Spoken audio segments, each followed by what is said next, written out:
হ্যাঁ, আমার জীবনটা আমার বাবা ছিলেন একজন সরকারি কর্মকর্তা।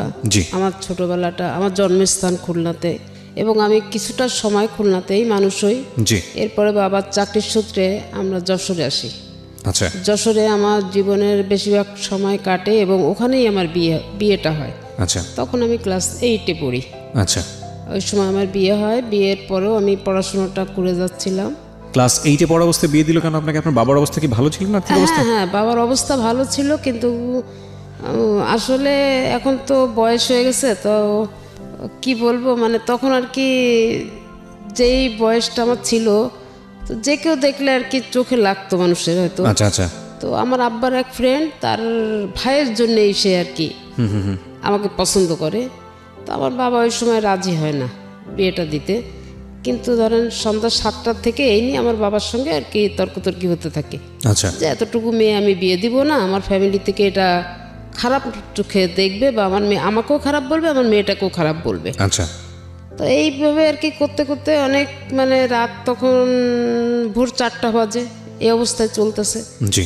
তো এক পর্যায়ে আমার বাবার কোনো মতামত আর তারা অপেক্ষা করলো না, যে আমার ভাসুর এখন, জি, সে আর কি আমার কোনো মতামতে, মানে আমার বাবার কোনো মতামতের বা আমার আম্মার কোনো মতামতের মূল্যায়ন না করে সে নিজে গার্জেন হয়ে তার ভাইয়ের সাথে আমাকে বিয়ে দিলেন। কে দিল এটা? আমার ভাসুর।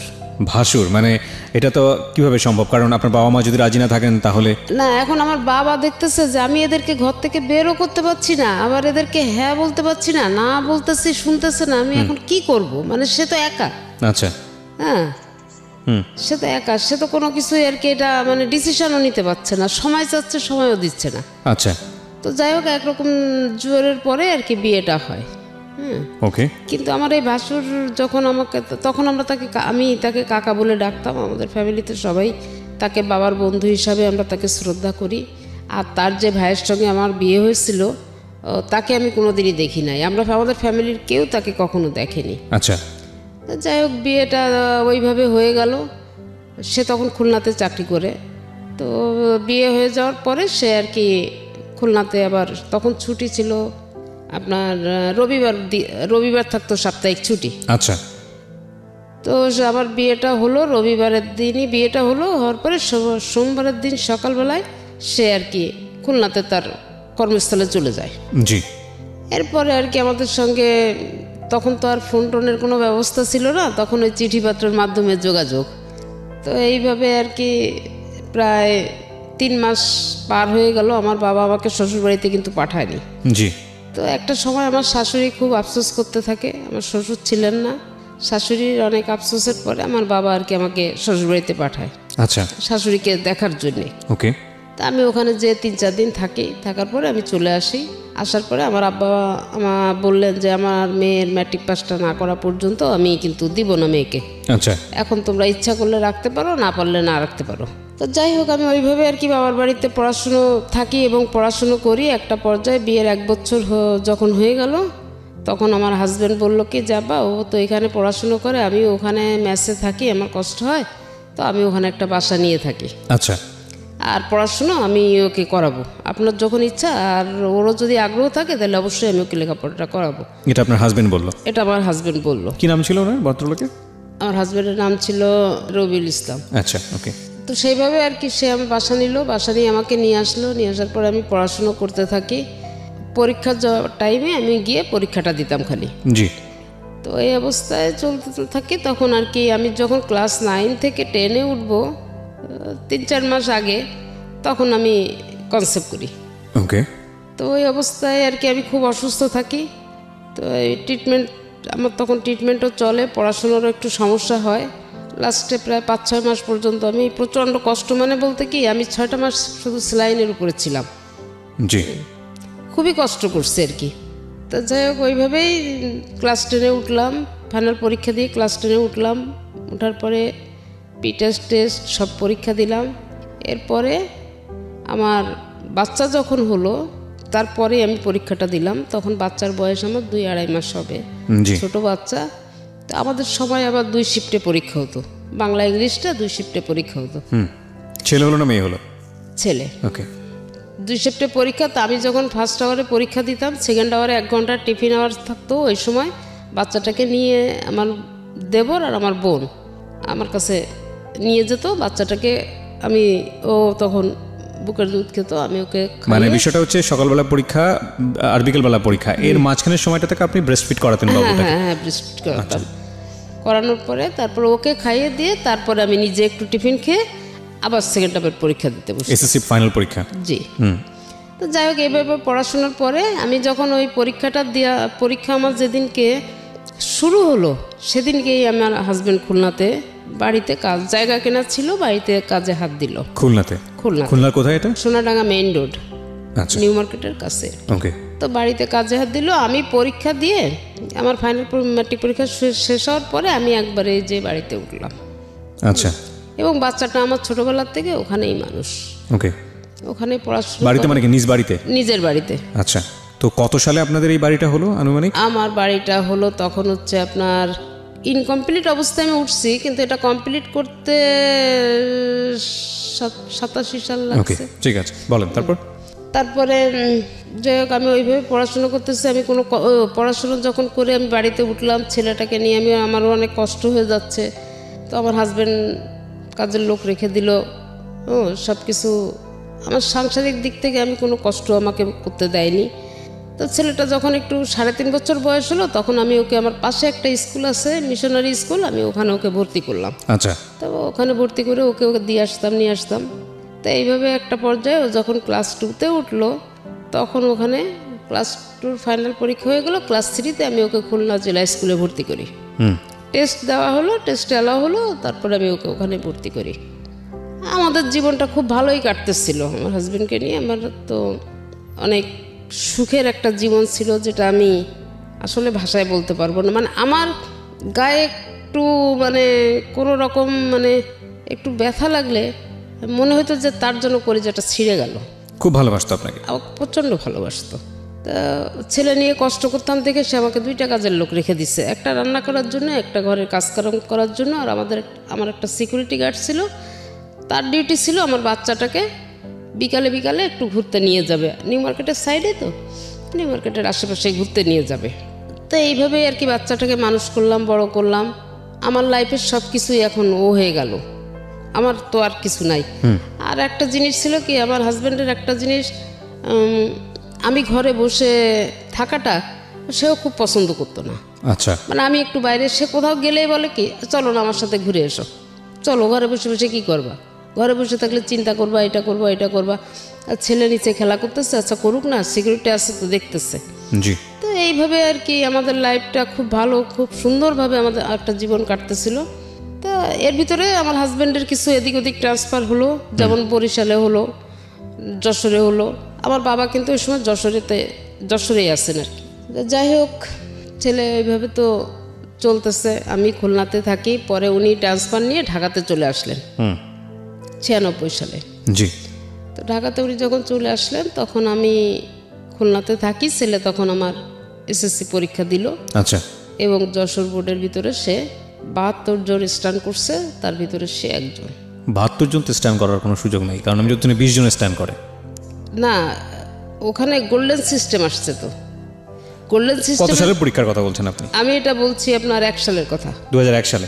জি। ঠিক আছে। যাই হোক, আপনার ছেলে খুব ভালো রেজাল্ট করেছে। হ্যাঁ, খুব ভালো রেজাল্ট করছে। তখন ওর বাবার ইচ্ছা হলো কি, যে ঢাকাতে নিয়ে এসে সে পড়াশুনো করাবে এবং আমাকেও নিয়ে আসবে। আচ্ছা। আমার আবার ঢাকা শহরে বসবাসের জন্য আমার কিন্তু আসলে পছন্দ না।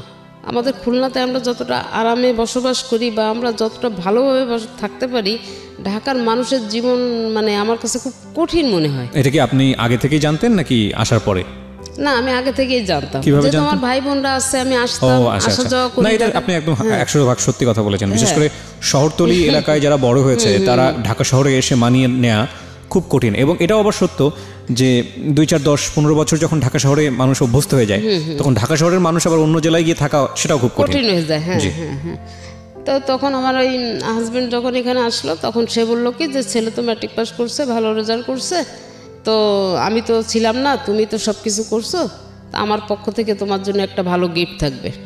ওই সময় 1 সালে উনি ফার্স্ট আমাকে, ওই ছেলের রেজাল্টের উপরে ভিত্তি করে আমাকে ফার্স্ট মোবাইল গিফট করে উনি। আপনাকে মোবাইল গিফট করলো? হ্যাঁ, আমাকে। আচ্ছা। যাক আমি তখন ওই ছেলেকে উনি ঢাকাতে নিয়ে আসবে, এখানে কোচিং করাবে, ভর্তি আপনার করাবে। ছেলে কোন বিভাগে ছিল, মানবিক, সায়েন্স না কমার্স? সায়েন্সে ছিল। সায়েন্সে থেকে এত ভালো স্টুডেন্ট ছিল? হ্যাঁ, খুবই ভালো স্টুডেন্ট। ওকে। এখনো পর্যন্ত আপনি ওর হাতের লেখা দেখলে আপনি অবাক হয়ে যাবেন যে এত সুন্দর হাতের লেখা, কিন্তু ওর হাতের লেখাটা আমি ওকে শিখাইছি। Beautiful, beautiful. ঠিক আছে, আপনি এসএসসি পরে কি করলেন? ওই লেখাপড়া বন্ধ করে দিলেন? আমি লেখাপড়া বন্ধ না, হ্যাঁ কিছুটা সময় গ্যাপ রাখলাম। আচ্ছা ঠিক আছে, সামনের দিকে আগে। তারপর? হ্যাঁ, তারপরে যখন আমি ছেলেকে জেলা স্কুলে দিলাম, তখন আমি ওই ছেলেকে যখন পড়াইতাম, আমি নিজেও টিচার পড়াতো, তারপরে তো আমাকে গাইড করতে হতো কিছুটা। তো ওকে যখন পড়াতে শুরু করলাম, তখন আর কি আমি নিজে আবার পড়াশোনা শুরু করি। এটা কি মানে এসএসসির আগে, ছেলের এসএসসির আগে না পরের ঘটনা? ছেলের এসএসসির আগের ঘটনা। ওকে। আমি আবার পড়াশোনা শুরু করি এবং আমি ওই সময় আবার যাই হোক আমি পরবর্তীতে আর কি এটা আবার আমি এসএসসি পরীক্ষা দেই। এসএসসি দেন নাকি এইচএসসি? এসএসসি দিই। ম্যাট্রিক তো আপনি পাস করলেন। হ্যাঁ, তারপর আবার দিলেন? আবার দিলাম এই কারণে, আমার ভাসুর ছিলেন কলেজের প্রফেসর, তো তা বললো দেখো যে মানুষের ভবিষ্যৎ তো কিছু বলা যায় না, যদি পরবর্তীতে ও চাকরিতে বাকরি কিছু করতে চায়, তা ওর যে এই গ্যাপটা, এই গ্যাপের জন্য দেখা যাবে যে ওর চাকরিতে অনেক সমস্যা হতে পারে বা নাও হতে পারে চাকরি। আচ্ছা। তা ও নতুন করে আবার শুরু করুক। আবার নতুন করে এসএসসি পরীক্ষা দিলেন? হ্যাঁ। পাস করলেন? হ্যাঁ, তখন আমি পরীক্ষা দিলাম, পাস করলাম, ম্যাট্রিক পাস করলাম, ইন্টার করলাম, ডিগ্রিও করলাম। তারপরে আমার ছেলে ম্যাট্রিক পাস করলো। আচ্ছা, ম্যাট্রিক পাস করলো। হ্যাঁ, আমরা যে গল্পে ছিলাম, যেখানটায় ছিলাম, যে আপনি ঢাকায় আসার কথা বলছিলেন আপনার জামাই। হ্যাঁ, তারপরে যখন ঢাকাতে চলে আসা হলো, এখানে কোচিং করার পরে ছেলে রাইফেলস পাবলিকে পরীক্ষা দিল, ভর্তি পরীক্ষা দিল, ওখানে টিকে গেল। আচ্ছা। তো টিকে যাওয়ার পরে ওর বাবা ওকে ওখানেই ভর্তি করলো এবং তখন আমাকে বললো যে এরকম ছেলে তো চান্স পেয়ে গেছে, তুমি ওখানে একা একা কী করবা, তুমি চলে আসো। তা আমার এটা খুব একটা বেশি ইচ্ছা ছিল। চলে আসো মানে কি? মানে আপনার জামাই তখন ঢাকাতে? হ্যাঁ, আমার জামাই তখন ঢাকাতে। উনি কি করতো? উনি হাউস বিল্ডিং ফাইন্যান্স কর্পোরেশনের চাকরি করতেন। আচ্ছা, ওকে। তো আপনি ওখানে একা একা কি করবেন, এই জন্য ঢাকায় আসতে? হ্যাঁ, চলে আসতে বলছে, কিন্তু আমার এই বাড়ির মায়াটা ছেড়ে না আমি কোথাও গিয়ে থাকতে পারতাম না। আচ্ছা। তো তখন আমি, বাড়ি তখন কয়তলা হয়েছে আপনাদের? আমার বাড়ি অলরেডি তখন ডবল ইউনিটের 4 তলা। 4 তলা বাড়ি। আচ্ছা। তা আমি তখন আর কি তাকে অনেক বোঝানোর চেষ্টা করলাম যে তুমি ছেলে চান্স পেয়েছে ঠিক আছে, কিন্তু ওকে আমার হাতে ছেড়ে দাও, আমি ইন্টারটা এখানে খুলনাতে করাই, তারপরে ও ঢাকাতে যে অনার্স করবে। তা ওর বাবা আপত্তি করলো। হ্যাঁ, আপত্তি করলো। তখন আমি বললাম যে আচ্ছা ঠিক আছে। এই যে ইন্টারটা করাতে ঢাকাতে নিয়ে আসলো, তখন যেন ছেলে একটু কেমন হয়ে গেল। একটা পর্যায়ে ওর বাবা আমাকে বললো, ইন্টার পাস করার পরে ইন্টার লাস্টে সেকেন্ড ইয়ারে চলা অবস্থায় আমাকে একদিনকে বললো কি, ছেলে তো আমার কন্ট্রোলের বাইরে চলে যাচ্ছে, তুমি এক কাজ করো, তুমি ছেলে নিয়ে খুলনা চলে যাও। আচ্ছা, একবার ইন্টার পরীক্ষার আগ মুহূর্তে এটা? হ্যাঁ। তখন আমি বললাম কি যে আমি তো প্রথমে তোমাকে এই জিনিসটা বলছিলাম, তুমি আমার কথাটা তো শুনলা না, এখন তো নিয়ে আসছো, এখন এই মুহূর্তে তো আমি নিয়ে যেতে পারবো না ছেলে। তা বললো কি যে তাইলে আমি এখন কি করব, কারণ আমি সারাদিন অফিসে থাকি আর তুমি এই ঢাকা খুলনা দৌড়াদৌড়ি করতে থাকো, ছেলে কি করে না করে আমি তো কিছু বুঝি না। এরপরে আমি এখানে একটু অবজেকশন দিলাম যে না, ও ইন্টারটা করুক, তারপরে দেখা যাবে কি করা যায়। তো ইন্টারটা পাস করলো, হ্যাঁ, রাইফেলস পাবলিকের থেকে ইন্টারটা পাস করলো। পাস করার পরে রেজাল্টটা কেমন ছিল? এসএসসির মতো ছিল নাকি খারাপ করলো? হ্যাঁ, রেজাল্টটা ভালো ছিল। তো ওর যেদিন রেজাল্ট হবে তার আগের দিন আছে আসানুল্লাহ প্রাইভেটে আর কি অনার্সের জন্য পরীক্ষা হলো। আচ্ছা। কিন্তু তখনও ইন্টারের রেজাল্ট হয়নি। আচ্ছা, ইন্টারের রেজাল্ট না হলে পরীক্ষা হয় কিভাবে? হ্যাঁ, এটা হলো এবং ও পরীক্ষাও দিল। ওকে, ইন্টারেস্টিং। যেদিনকে ওর ইন্টারের রেজাল্ট হলো সেদিনকে আসানুল্লাহর রেজাল্ট হলো। ছেলে এদিকে ইন্টারও পাস করে গেছে, ওদিকে আসানুল্লাহ এসে চান্স পেয়ে গেছে। আচ্ছা। তো এটা যখন হলো তখন আর কি সেইভাবে ওকে ভর্তি করার জন্য সব ব্যবস্থা করা হলো এবং ভর্তি করে। আসানুল্লাহতে কেন ভর্তি করার চেষ্টা করছিলেন আপনারা? এটা আমার ভাই হচ্ছে, সাধারণত তো পাবলিকে সবাই ট্রাই করে প্রথমে, পাবলিক বিশ্ববিদ্যালয়গুলোতে। হ্যাঁ, কিন্তু ওর বাবার ইচ্ছা ছিল যে, ওরা বাবার একটা ধারণা ছিল কি যে মনে হয় প্রাইভেটে পড়াশুনো ভালো হয়। ওকে, এইটা আর কি। ওকে। তা যাই হোক সেটাই আর কি করছে। করার পরে ওখানে ওর বাবা আরও বেশিরভাগটা সময় এখানে থাকতো আর আমি খুলনাতে। এর মধ্যে আবার আমার একটা চাকরি হয়ে যায়। একটা চাকরি হয়, আমার পোস্টিংটা, আমি তো খুলনার থেকে অ্যাপ্লাই করি চাকরির জন্য, তো ওখানে আমার পোস্টিংটাও খুলনাতে হয়ে যায়। আমি তখন খুলনাতে। কিসের চাকরি ছিল এটা? এটা ছিল ওই যে Bangladesh legal aid and services trust, ব্লাস্টের। তো আমার চাকরিটা ওখানে হয়। আমি কিভাবে জয়েন করলেন ওখানে? আমি ওখানে কোঅর্ডিনেটর। ওকে। তা আমি ওখানে আর কি জয়েন করি আর বাবা ছেলে ঢাকাতেই থাকে। আমার ওখানে চাকরির বয়স যখন আমার 1 বছর হলো, তখন আর কি আমি প্রতি মাসের 7 বা 8 তারিখে আমি ওই খুলনা থেকে আমার রিপোর্ট নিয়ে আমার হেড অফিসে আসতে হতো। আচ্ছা। তো আমি সেইভাবে আসবো, তো হঠাৎ করে 4 তারিখে আমি আসি, 7-8 তারিখে আমাকে 4 তারিখে জুন মাসের 4 তারিখে আমাকে ফোন করে বলতেছে যে আমার না শরীরটা ভালো না, তুমি একটু তাড়াতাড়ি চলে এসো। আপনার জামাই বলছে? তখন আমি বললাম কত সালে এটা? এটা হয়েছে 7 সালে, 2007 সালে। 2007 সালে। তা আমি বললাম কি, তোমার যদি বেশি সমস্যা হয় আমি এখনও চলে আসতে পারবো, কারণ কোনো সমস্যা আমার নাই। তা বলতেছে না, বেশি তেমন কোনো কিছু না, তুমি ধীরে সুস্থে যেরকম আসো এইভাবে আসো। তাই আমি বললাম আচ্ছা ঠিক আছে। এখন আমি না, আসার আগে আপনাকে আমার একটা প্রশ্ন আছে, সেটা হচ্ছে আপনার বাড়ি ভাড়া কত আসতো ওই সময়টাতে? 15 থেকে 16,000 টাকা। 15 থেকে 16,000 টাকা পুরো বিল্ডিং মিলে? হ্যাঁ, পুরো টোটাল বিল্ডিং এ। আর আপনার জামাই তো জব করতোই? জি। তো আপনার জামাইও তো মোটামুটি ভালো অঙ্কেরই বেতন পেত, আমি যদি ভুল না করে থাকি। তো তারপরও আপনার জব করার, আমি বলছি না আপনি জব করেন, সেটাতে আমার কোনো প্রশ্ন নাই, কিন্তু মানুষ তো সাধারণত আমাদের সামাজিক বিন্যাসটা তো এরকমই যে প্রয়োজন না থাকলে আসলে মেয়েরা তেমন একটা জবে যান না, এটাই আমরা দেখে থাকি। তো আপনার তো বোধহয় সেরকম ক্রাইসিস ছিল না অর্থে? না। তো তারপরেও আপনি কেন জবে গেলেন? কেন গেলাম এটাই হচ্ছে যে আমার বাড়িতে, আমি যে ঢাকাতে আসছি, আমার বাড়িতে যে কেয়ারটেকার রেখে আসছি, এই কেয়ারটেকারটা আমার বিদ্যুৎ বিল নিয়ে অনেক ঝামেলা করে ফেলছে। তো ঝামেলা করে ফেলার পরে একটা পর্যায়ে আমরা দুজনে বসে আলাপ করলাম কি, যে এরকম অবস্থা হলে তো এরকম বিদ্যুৎ নিয়ে ঝামেলা করলে তো প্রায় বিদ্যুৎ অফিস থেকে এসে লাইন টাইন কেটে দেওয়া, ভাড়াটেদের সমস্যা, আর এই খুলনা থেকে আমি, এই ঢাকা থেকে আমি যে এইভাবে তো সমস্যার সমাধান করা ঠিক মানে সম্ভব হয় না, এটা খুবই কঠিন একটা ব্যাপার। তখন আমার হাজব্যান্ড বললো কি যে আচ্ছা দেখি কি করা যায়। তারপরে যখন আমার ওই চাকরিটার জন্য আমি অ্যাপ্লাই করছি, এটা তার আগ্রহে করছি। তো তখন ওই আগ্রহটা চাওয়ার এই কারণেই ছিল যে যদি খুলনাতে আমার চাকরিটা হয় আর আমি খুলনাতে থাকতে পারি, তাহলে আমার বাড়িতে কেয়ারটেকারের দরকার হবে না, আমার নিজের তত্ত্বাবধানে আমার বাড়িটা থাকবে, কোনো ঝামেলা ঝঞ্ঝাট হবে না। তো এটা বললাম। তখন আমি যখন চাকরিটা হলো, আমার চাকরিটা আসলে বেশি টাকার জন্য আমার চাকরিটা করা ছিল না। অফিস থেকে বাসায় গেছি, বাসায় যাওয়ার পরে আর কি এমনি উনি মানে নিজে যখন দুপুরে সকালে যে অফিসে গিয়ে আমাকে একটা ফোন দিত, বা বাসা থেকে বের হওয়ার সময় ফোন দিছে, দুপুরে যখন সে খেতে বসবে তার আগে এই অফিসেই তো খাওয়া দাওয়ার সিস্টেম ছিল তার, অফিস দুপুরে খাওয়া দাওয়ার আগে আমাকে ফোন দিত। কারণ আমি না খাওয়া দাওয়ার প্রতি আমার আবার একটু খুব অনীহা। জি। মানে অনীহা বলতে কেমন, এই বাচ্চাদের মতো আমাকে জোর করে ধরে কেউ খাওয়াইতে পারলে মনে ভালো হয়, কারণ একা একা থাকি তো, খুবই আমার ভাতটা মোটেই আমার একেবারে পছন্দ ছিল না। আচ্ছা, এরকম আর কি। তো আমার যে পার্মানেন্ট কাজের লোকটা ছিল, ওকে সবসময় এটা সে সতর্ক করে দিত, এবং ওই খাওয়ার আগে আমাকে খালি জিজ্ঞেস করতো তুমি যে কোথায় আসছো, অফিসে, তা খাওয়া দাওয়া কী করছো, তা না বাইরে বেরোয় দেখো সামনে ভালো কোন রেস্টুরেন্টে বসে খেয়ে নাও।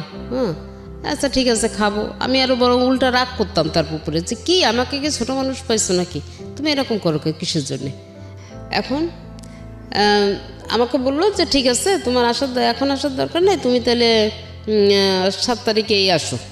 তা আমি বললাম আচ্ছা ঠিক আছে। এখন আমার ছেলে তো এখানে আছে, তো 4 তারিখেই, এই কথা 4 তারিখ দুপুরে আমার সঙ্গে হলো। দুপুরে আমি যখন অফিস থেকে বাসায় আসছি, বাসায় এসে তখন তো মোবাইলে কার্ড সিস্টেম, আমি বাসায় এসে রেস্ট নিয়ে আমি মোবাইলের দোকানে যাই, আমি কার্ড কিনতে গেছি। তখন আমাকে আমার ছেলে ফোন দিয়ে বলতেছে আব্বুকে নিয়ে আমি একটু শ্যামলীতে আসছিলাম, এই সংসদ ভবনেই থাকতো আর কি। তা বলছে যে আব্বুকে নিয়ে আমি শ্যামলীতে আসতেছিলাম, তো এই সময় আর কি আব্বু একটু কাশি দিল, বুকে ব্যথা করতেছে। আচ্ছা। তো বুকে ব্যথা করলে আমি সাথে সাথে সরোয়ার দিদি নিয়ে ডাক্তার দেখালাম। তো তুমি যদি কি হয় আমি তোমাকে জানালে তুমি রওনা দিও। আচ্ছা। তাই আমি বললাম আচ্ছা ঠিক আছে। তো এর মধ্যে আর কি 10-15 মিনিট পরে ছেলে আবার ফোন ব্যাক করলো। ফোন ব্যাক করার পরে আমি বলছি কী ব্যাপার। তো বলছে আম্মু ডাক্তারের কাছে নিলাম, ডাক্তার যখন আব্বুকে দেখে কি করলো, আমাকে তো ভিতরে ঢুকতে দেয়নি, তো দেখলাম যে একটা হুইল চেয়ারে আব্বু সেন্সলেস অবস্থায় উপরে নিয়ে গেল। তারপরে 10-15 মিনিট পরে ছেলে আমাকে আবার ফোন দিল, দিয়ে বলতেছে আম্মু আব্বুর অবস্থা বোধহয় ভালো না, আমাকে ডাক্তার বললো 2টো ইঞ্জেকশন এনে দিতে। তো আমি 2টো ইঞ্জেকশন এনে দিছি, আব্বার বুকের ওখানে ইঞ্জেকশন 2টা পুশ করছে, আর আব্বাকে ক্যাবিনে দেওয়া হয়েছে, কোনো সেন্স নাই, তুমি রওনা দাও। তো ওই মুহূর্তে আমি আর কি সাথে সাথে আমি টিকিট করে আমি 9:15 আগে কোনো গাড়ি পাই না। তো আমি বাসা থেকে যে আমার কাজের মেয়েটা আমাকে গুছাই দিল, আমি রেডি হয়ে স্ট্যান্ডে আসলাম, গাড়িতে উঠবো, আমার ব্যাগ দেওয়া হয়ে গেছে, আমি উঠবো। জি। ঠিক সেই মুহূর্তে আমার ভাসুরের ছেলে, তারাও ঢাকাতেই থাকে, ও ফোন করে আমাকে বলল যে চাচি কোথায় আছেন? তাই আমি বললাম আমি গাড়িতে উঠতেছি। বললো আপনার আসার দরকার নাই, চাচা মারা গেছে। শুধু এই কথাটুকু শোনার পরে আমি আর কিছু বলতে পারি না। তো একেবারে সুস্থ একটা মানুষ ছিলেন, হঠাৎ করে হার্ট অ্যাটাক করেছে। হ্যাঁ, একদম হঠাৎ করে, মানে আসরের নামাজ পড়ে বাসা থেকে বের হয়েছে, উনি শেভ করবে, করে বাসায় গিয়ে মাগরিবের নামাজ পড়বে, আচ্ছা, এই ছিল তার টার্গেট। কিন্তু ওই যে আসরের নামাজটা পড়ে আসছে আর মাগরিবের আজানটা দিছে, সে আমরা কষ্ট পাচ্ছি, নিশ্চয়ই কষ্ট পাওয়ার মতোই বিষয়, প্রতিটা মৃত্যুই আমাদেরকে কষ্ট দেয়, কিন্তু জীবন যেরকম সত্য, মৃত্যু সেরকম শাশ্বত সত্য। একটা অদ্ভুত বিষয় হচ্ছে যে প্রকৃতিতে যার প্রাণ আছে তার মৃত্যু ঘটবেই, এটা খুব স্বাভাবিক, কিন্তু আমাদের ব্যক্তি জীবনে আমরা মৃত্যুকে স্মরণ করি না, এবং করি না বলেই দেখবেন যে আসলে প্রতি মুহূর্তেই অনেক ধরনের ভুলভাল করে ফেলি। চিন্তা করে দেখুন, আপনি একটা মানুষ, এই মুহূর্তে যারা আমার রেডিওটা শুনছেন, লাখ লাখ মানুষ আপনারা শুনছেন, লাখ লাখ মানুষ, কিন্তু একবার যদি খুব খুব মানে গভীরভাবে একটু চিন্তা করে দেখেন যে এমনও হতে পারে আজকের এই অনুষ্ঠানটি আপনার জীবনের শেষ শোনা অনুষ্ঠান, কিংবা এই রাতটি আজকে আপনার জীবনের শেষ রাত, কিংবা আমি কি প্রিয়া, আমার জন্য হয়তোবা এটা আজকের জন্যে মানে আজকের মতো শেষ অনুষ্ঠান হতেই পারে। যে কোনো মুহূর্তে এমন হতে পারে যে অনুষ্ঠানটা করে বাড়ি ফিরতে পারবো না, সৃষ্টিকর্তা হয়তো বা নিয়ে যাবেন। তো এই যে মানে ফিলটা, এটা যদি আমাদের মধ্যে থাকে, তাহলে আমাদের দ্বারা আসলে খুব বেশি খারাপ কাজ করা মানে সম্ভবই না আসলে, কারণ যে কোনো মুহূর্তেতে আমরা চলে যাব, যে কোনো মুহূর্তে আমরা মুসাফিরের মতো, প্রত্যেকটা মানুষ আসলে আমরা মুসাফির, এবং খুব অল্প সময়ের জন্য এসেছি, যে কোনো মুহূর্তে আমরা চলে যাব। কিন্তু অদ্ভুত বিষয় হচ্ছে আমরা এটা চিন্তা করি না, এবং এই চিন্তাটা যদি আবার খুব গভীরভাবে করা শুরু করি, তাহলে জীবনের সামনের দিকে এগোনোও খুব মুশকিল। হ্যাঁ, যাই হোক, এটাই মানে ওনার মৃত্যুটা দেখুন, মানে অচিন্তনীয়, মানে কোনোভাবেই চিন্তা করা যায় না, তাই না? মানে শেভ করে জাস্ট মাগরিবের নামাজ পড়বে, এই তার আগ মুহূর্তে, নামাজের আগেই তাকে আল্লাহ, এবং সে কাজের বুয়াকে বলছে যে আমি গোসল করে আম খেয়েছে, আম খেয়ে বলছে যে আমি যাচ্ছি, আমি এসে আম খাবো, তুমি কেটে রেখে চলে যাও। আম খাওয়ার সুযোগটাও তার হয়নি না। এই হচ্ছে পৃথিবী, খুব অল্প কিছু দিনের জন্য, তারপরও কত কলহ, কত অন্তর্দ্বন্দ্ব, কত ঝামেলা, কত রেশারেশি। আর একটা গুণ, তার অনেক গুণই ছিল, তার ভিতরে সবচেয়ে বড় যে গুণটা, আমি বিয়ের পর থেকে তাকে পারতপক্ষে কোনোদিন আমি খুব কম সময় কাজা নামাজ পড়তে দেখছি, কখন নামাজ সে কিন্তু করেনি। মাশাআল্লাহ। এমনকি যদি সে আমাকে বাইক নিয়ে বেরোতো, আমাদের মানে আমরা দুজনেই বাইকে বেরোতাম, এমনকি যদি সে বাইকে আজানের সময় হলে, আজানে হলে আমাকে কোথাও একটু দাঁড় করায় রেখে বাইক সে মসজিদে ঢুকছে, আমি কিন্তু বেরোয় আসার পরে চিল্লাচিল্লি করতাম যে এটা কোন ধরনের অবস্থা, ঢাকা শহরেও তুমি আমাকে এরকম করো, বাইক শুদ্ধ রাস্তার পাশে দাঁড় করাই দিয়ে তুমি নামাজ পড়তে গেছো, কারণ বাইরে বাসায় গিয়ে কি পড়তে পারত না? খুব ভালো একটা প্রসঙ্গ নিয়ে আসছেন। আমি নিজেও বাইক চালাই, নিজেরও দু একটা অভিজ্ঞতা আছে এরকম। আমি একটু জাস্ট সবাইকে একটু বলতে চাই, বিশেষ করে অনেকেই আছেন এতে হয়তো মনক্ষুণ্ণ হন, বিশেষ করে স্ত্রীরা হয়তো মনক্ষুণ্ণ হন, কিন্তু আমার মনে হয় বাইরে থেকে আপনাদের জন্য দুটো উপলব্ধির একটা ব্যাপার আছে। একটা হচ্ছে যে হাজব্যান্ড নামাজ পড়ছেন, আপনি পড়ছেন না, সেটা বড় কথা না, আপনার নিজেরও পড়া উচিত, সে একটা উপলব্ধি যদি আপনি ধর্মকর্ম মানেন। আরেকটা যেটা হচ্ছে, কেউ যদি করেন এরকম, আপনার জন্য হয়তো একটু অসুবিধাজনক হতে পারে, কিন্তু এটা কিন্তু আপনার সোয়াব হবে, আপনি তাকে সুযোগ দিচ্ছেন, একটু ধৈর্য ধরে অপেক্ষা করা উচিত।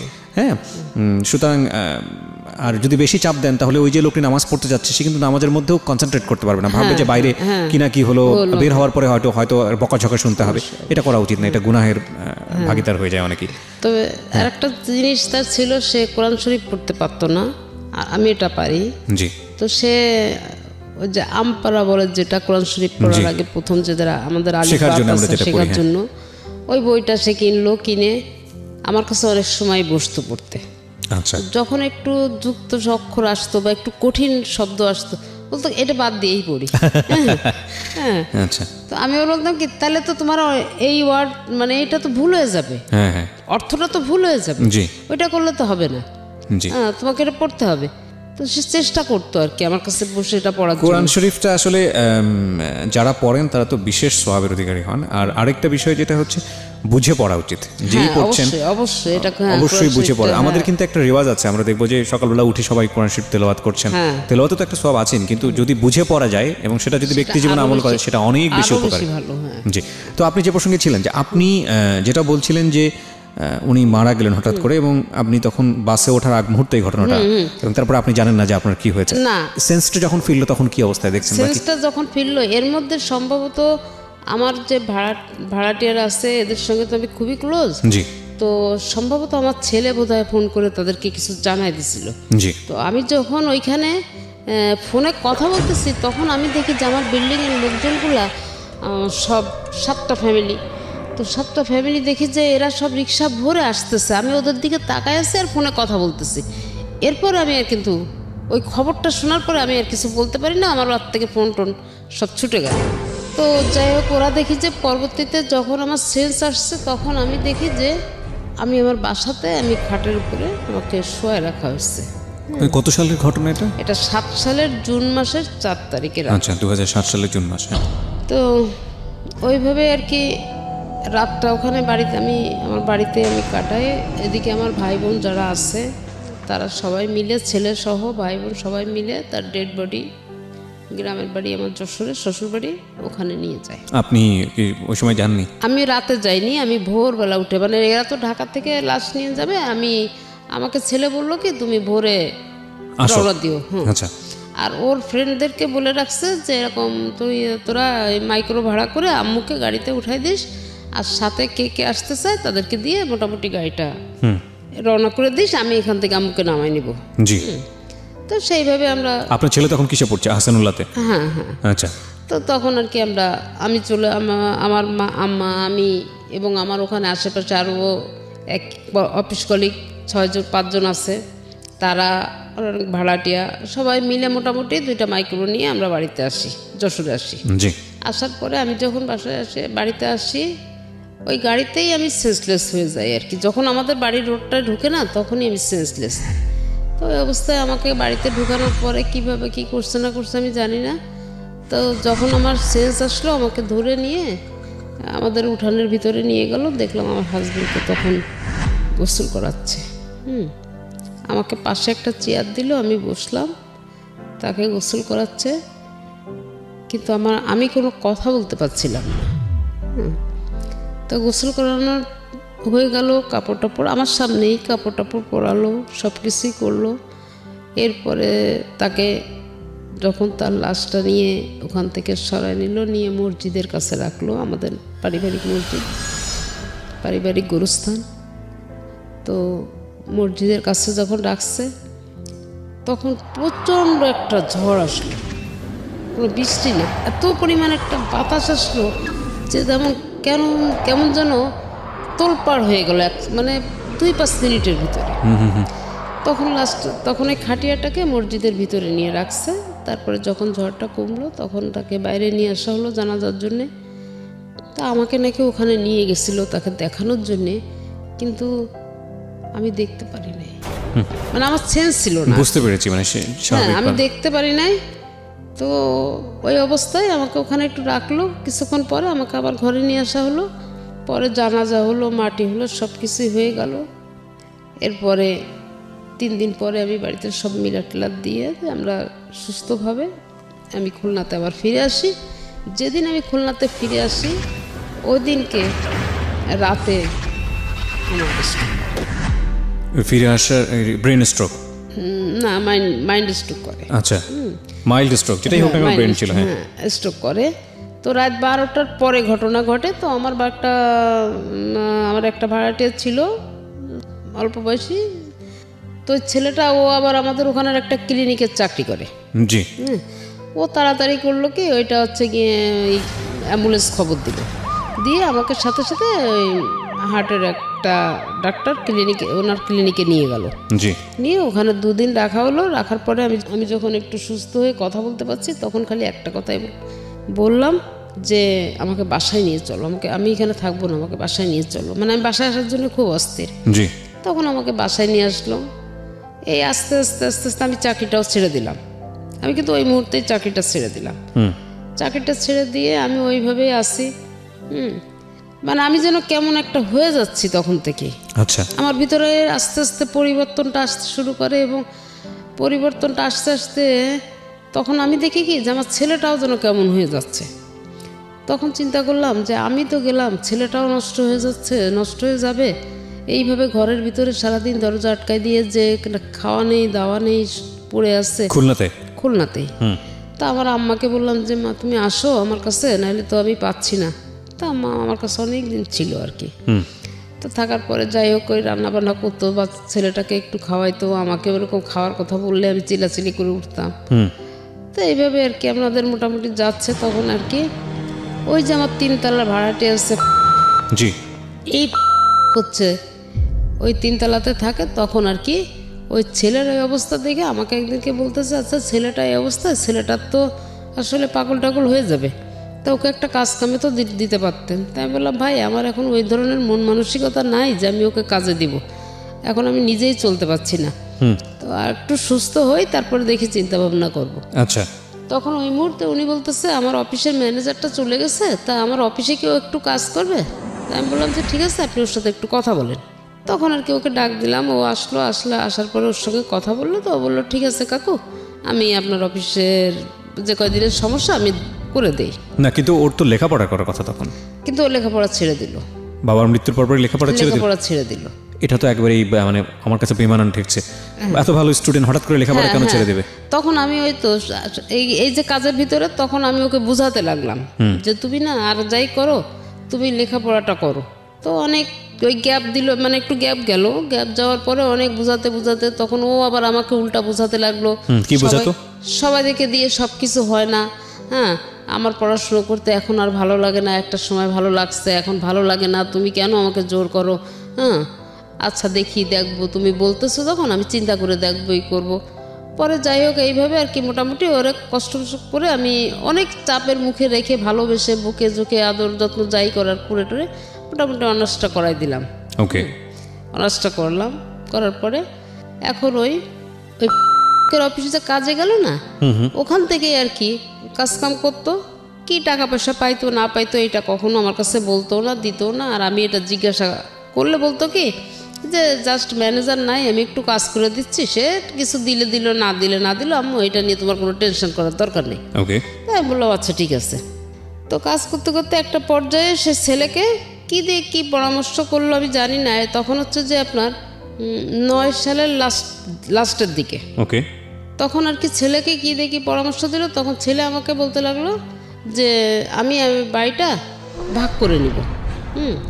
তাই আমি বললাম কি বাবা আমার তো আর কেউ নাই, তুই ছাড়া তো আমার আর কেউ নাই, এখন যদি আমি মারা যাই তা বাড়িটা তো তোরই, এটা আবার ভাগ করার কি হয়েছে? তা বললো যে না আমার অংশ আমি ভাগ করে নিব। তাই আমি বললাম যে বোঝানোর পরে অনেক কিছুই বুঝালাম, কিন্তু কোনো কথাই সে শুনতে চায় না। তো লাস্টে যখন আমাকে কোনো রকম কিছু করতে পারলো না, তখন আমার ওয়ার্ড কমিশনারের কাছে গেল। আচ্ছা, ওয়ার্ড কমিশনারকে গিয়ে বললো, তখন ওয়ার্ড কমিশনার আমাকে ডাকলো, ডেকে আমাকে বলতেছে আপা ছেলে তো এরকম উল্টাপাল্টা কথাবার্তা বলতেছে, এটা আমি কি করব? তাই আমি বললাম কি আচ্ছা ভাই এসব ঝামেলা না করে দেখেন যদি মিউচুয়াল করতে পারেন ভালো, না পারলে আপনি ও যেটা বলতেছো সেটা করে দেন, আমার তো মন মানসিকতা এখন ভালো না, আমি এটার বিষয়ে আর কোনো কথা বলতে চাই না। তখন ওই আমার ছেলে এরা সবাই একসাথে হয়ে কমিশনারের কাছে গেল। আর হলো গিয়ে কমিশনারের খালাতো ভাই, কিন্তু এদের সঙ্গে রিলেশন খুবই খারাপ, রক্তের সম্পর্ক, কিন্তু এদের সঙ্গে রিলেশনটা ভালো না।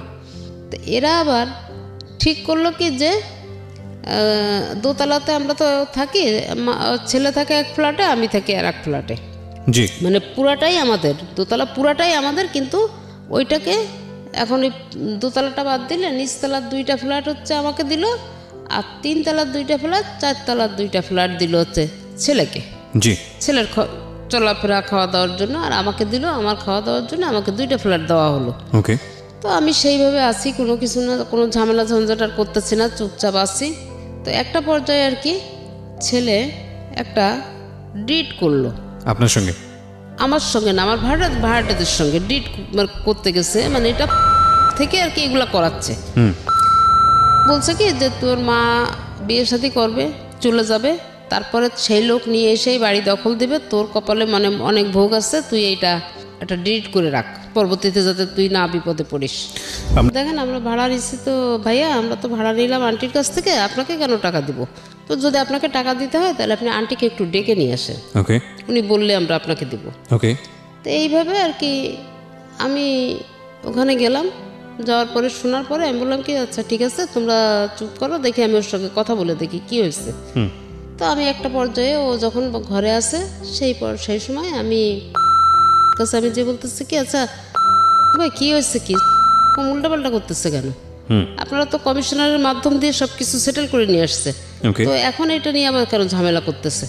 তা বলতেছে কি যে এখন সেটা কি করে বলবো, এখন সে পুরা তার বাড়ির তো বেশি অংশ তার হিসাবে তো আপনি একটা ফ্ল্যাট পান, 7টা ফ্ল্যাট তো তার, তা আপনি এখন যদি সেটা জোর করে রাখতে চান ধরতে চান তাহলে তো আপনার এটা ঝামেলা হবেই। তাই আমি বললাম এটা তো বিষয় না, বিষয়টা হচ্ছে আপনারা কমিশনারকে দিয়ে করাইছেন বিচারটা, আমি কিন্তু করি নাই। জি। তো এখন আপনারা কেন সেটা নিয়ে ঝামেলা করছেন? তো এক পর্যায়ে ওনার কাছ থেকে শোনার পরে ওনার কথাবার্তার ভাবভঙ্গি আমার কাছে ভালো লাগেনি।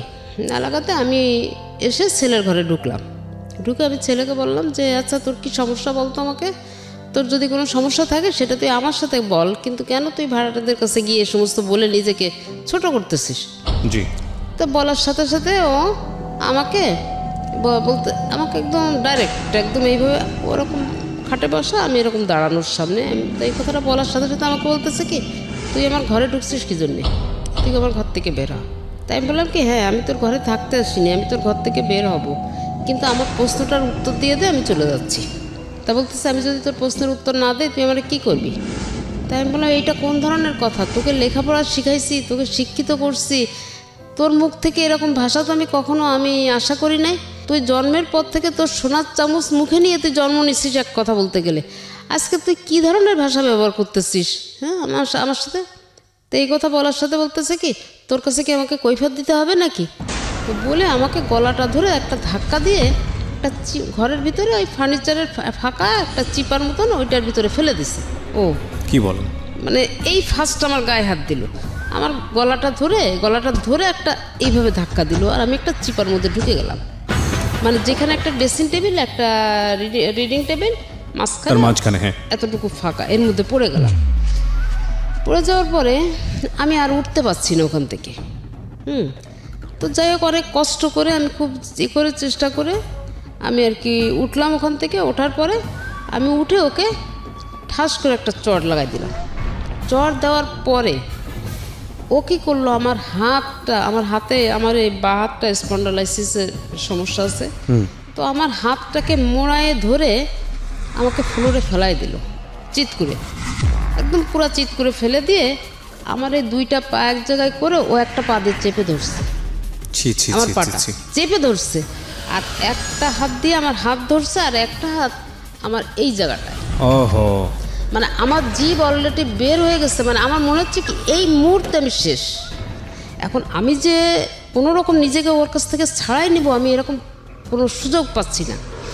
অনেক ধস্তাধস্তি করে মানে অনেক গুতাগুতি করে এক পর্যায়ে আমি একটা, আপনি আশেপাশে লোকজন ছিল না বিল্ডিংয়ে? হ্যাঁ বিল্ডিংয়ে, মানে এই যে চিল্লাচিল্লি হচ্ছে না, আমার বিল্ডিংয়ের সামনে পুরা লোক, কিন্তু নিচে কোলাপসিবল গেটে তালা মারা।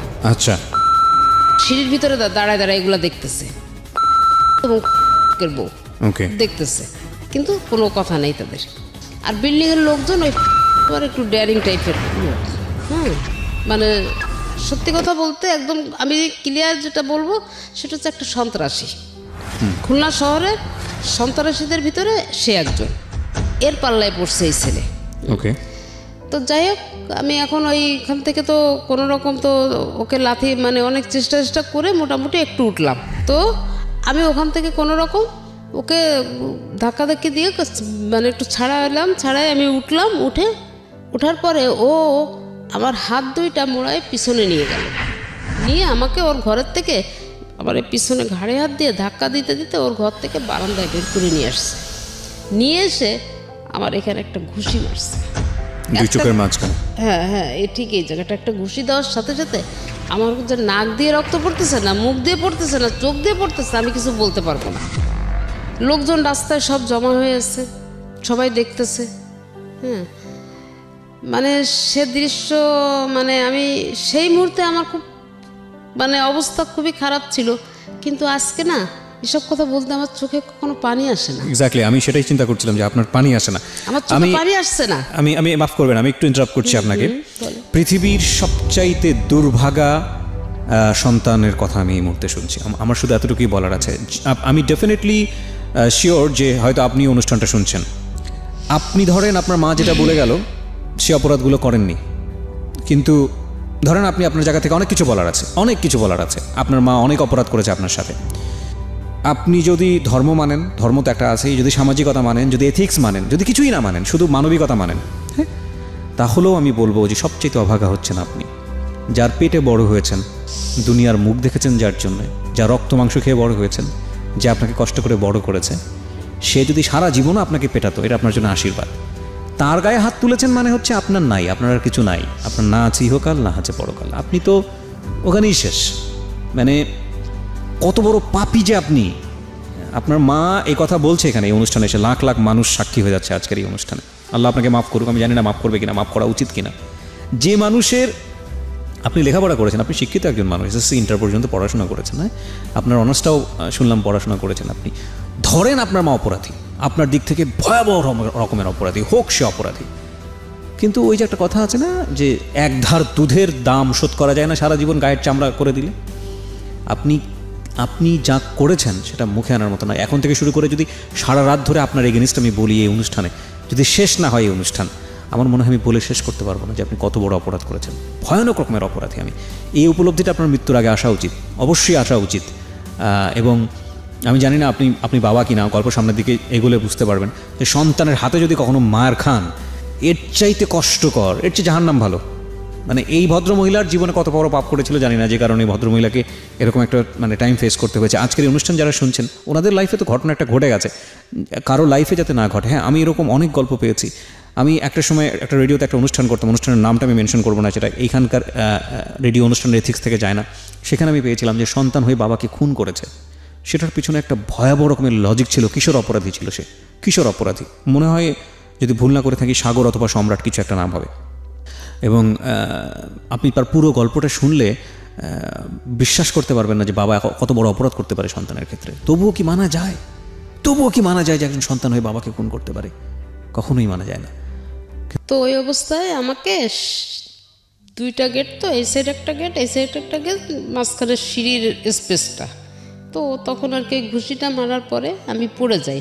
ওখান থেকে আমাকে টেনে ধরে উঠায় ওই সিঁড়ির স্পেসটা নিয়ে এসে আমাকে মানে পিছন থেকে ওই সিঁড়ির স্পেসে নিয়ে এসে নিচে নামতে হলো। তো সিঁড়ির নিচে নামতে হবে এবং আমি এখানে আসছি নিচে নামবো, ওখানে ওয়াল।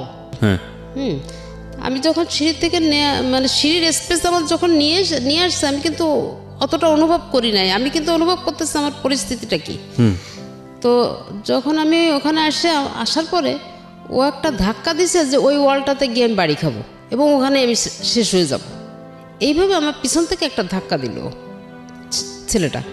ধাক্কা দেওয়ার পরে আমার নিচের ওই ভাড়াটেগুলো যখন ওই বারান্দার ভিতরে চিল্লাচিল্লি হচ্ছে, বাইরের থেকে কেউ ঢুকতে পারছে না বা কেউ হেল্প করছে না আমাকে, তখন ওই নিচের ওই ছেলে দুইটা যে অবস্থায় ছিল, রাত তখন 11টার বেশি বাজে, জি, ওরা দুইটা ছেলেও দৌড়াইয়ে উঠে এসে দেখে কি অলরেডি আমি সিঁড়ির 5-6টা সিঁড়ির স্পেস নেমে গেছি।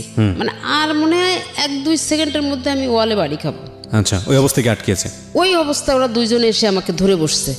ধরে দেখে যে আমার তো নাক মুখ রক্তাক্ত। আমার তখন ওদের এই সেন্স নাই, মানে আমার তো সেন্স নাই, ওদের ওই অবস্থা। আমার গায়ের ওড়না খুলে আমার মুখটাকে মানে পেঁচায় নিয়ে ওরা সাথে সাথে চলে যায় পাশে একটা, মানে কোনো ডাক্তার তো পায় না। এই ঘটনা ঘটতে প্রায় 12টা 12:30 বেজে গেছে। কোনো ক্লিনিকে ধারে কাছে নাই। তো ওরা তখন একটা মেডিসিনের দোকানে নিয়ে গিয়ে ওখানে নিয়ে আমাকে ড্রেসিং করে নিয়ে এসে আমাকে নিচতলায় রাখে। আবার একটা ভাড়াটের ঘরে রাখে।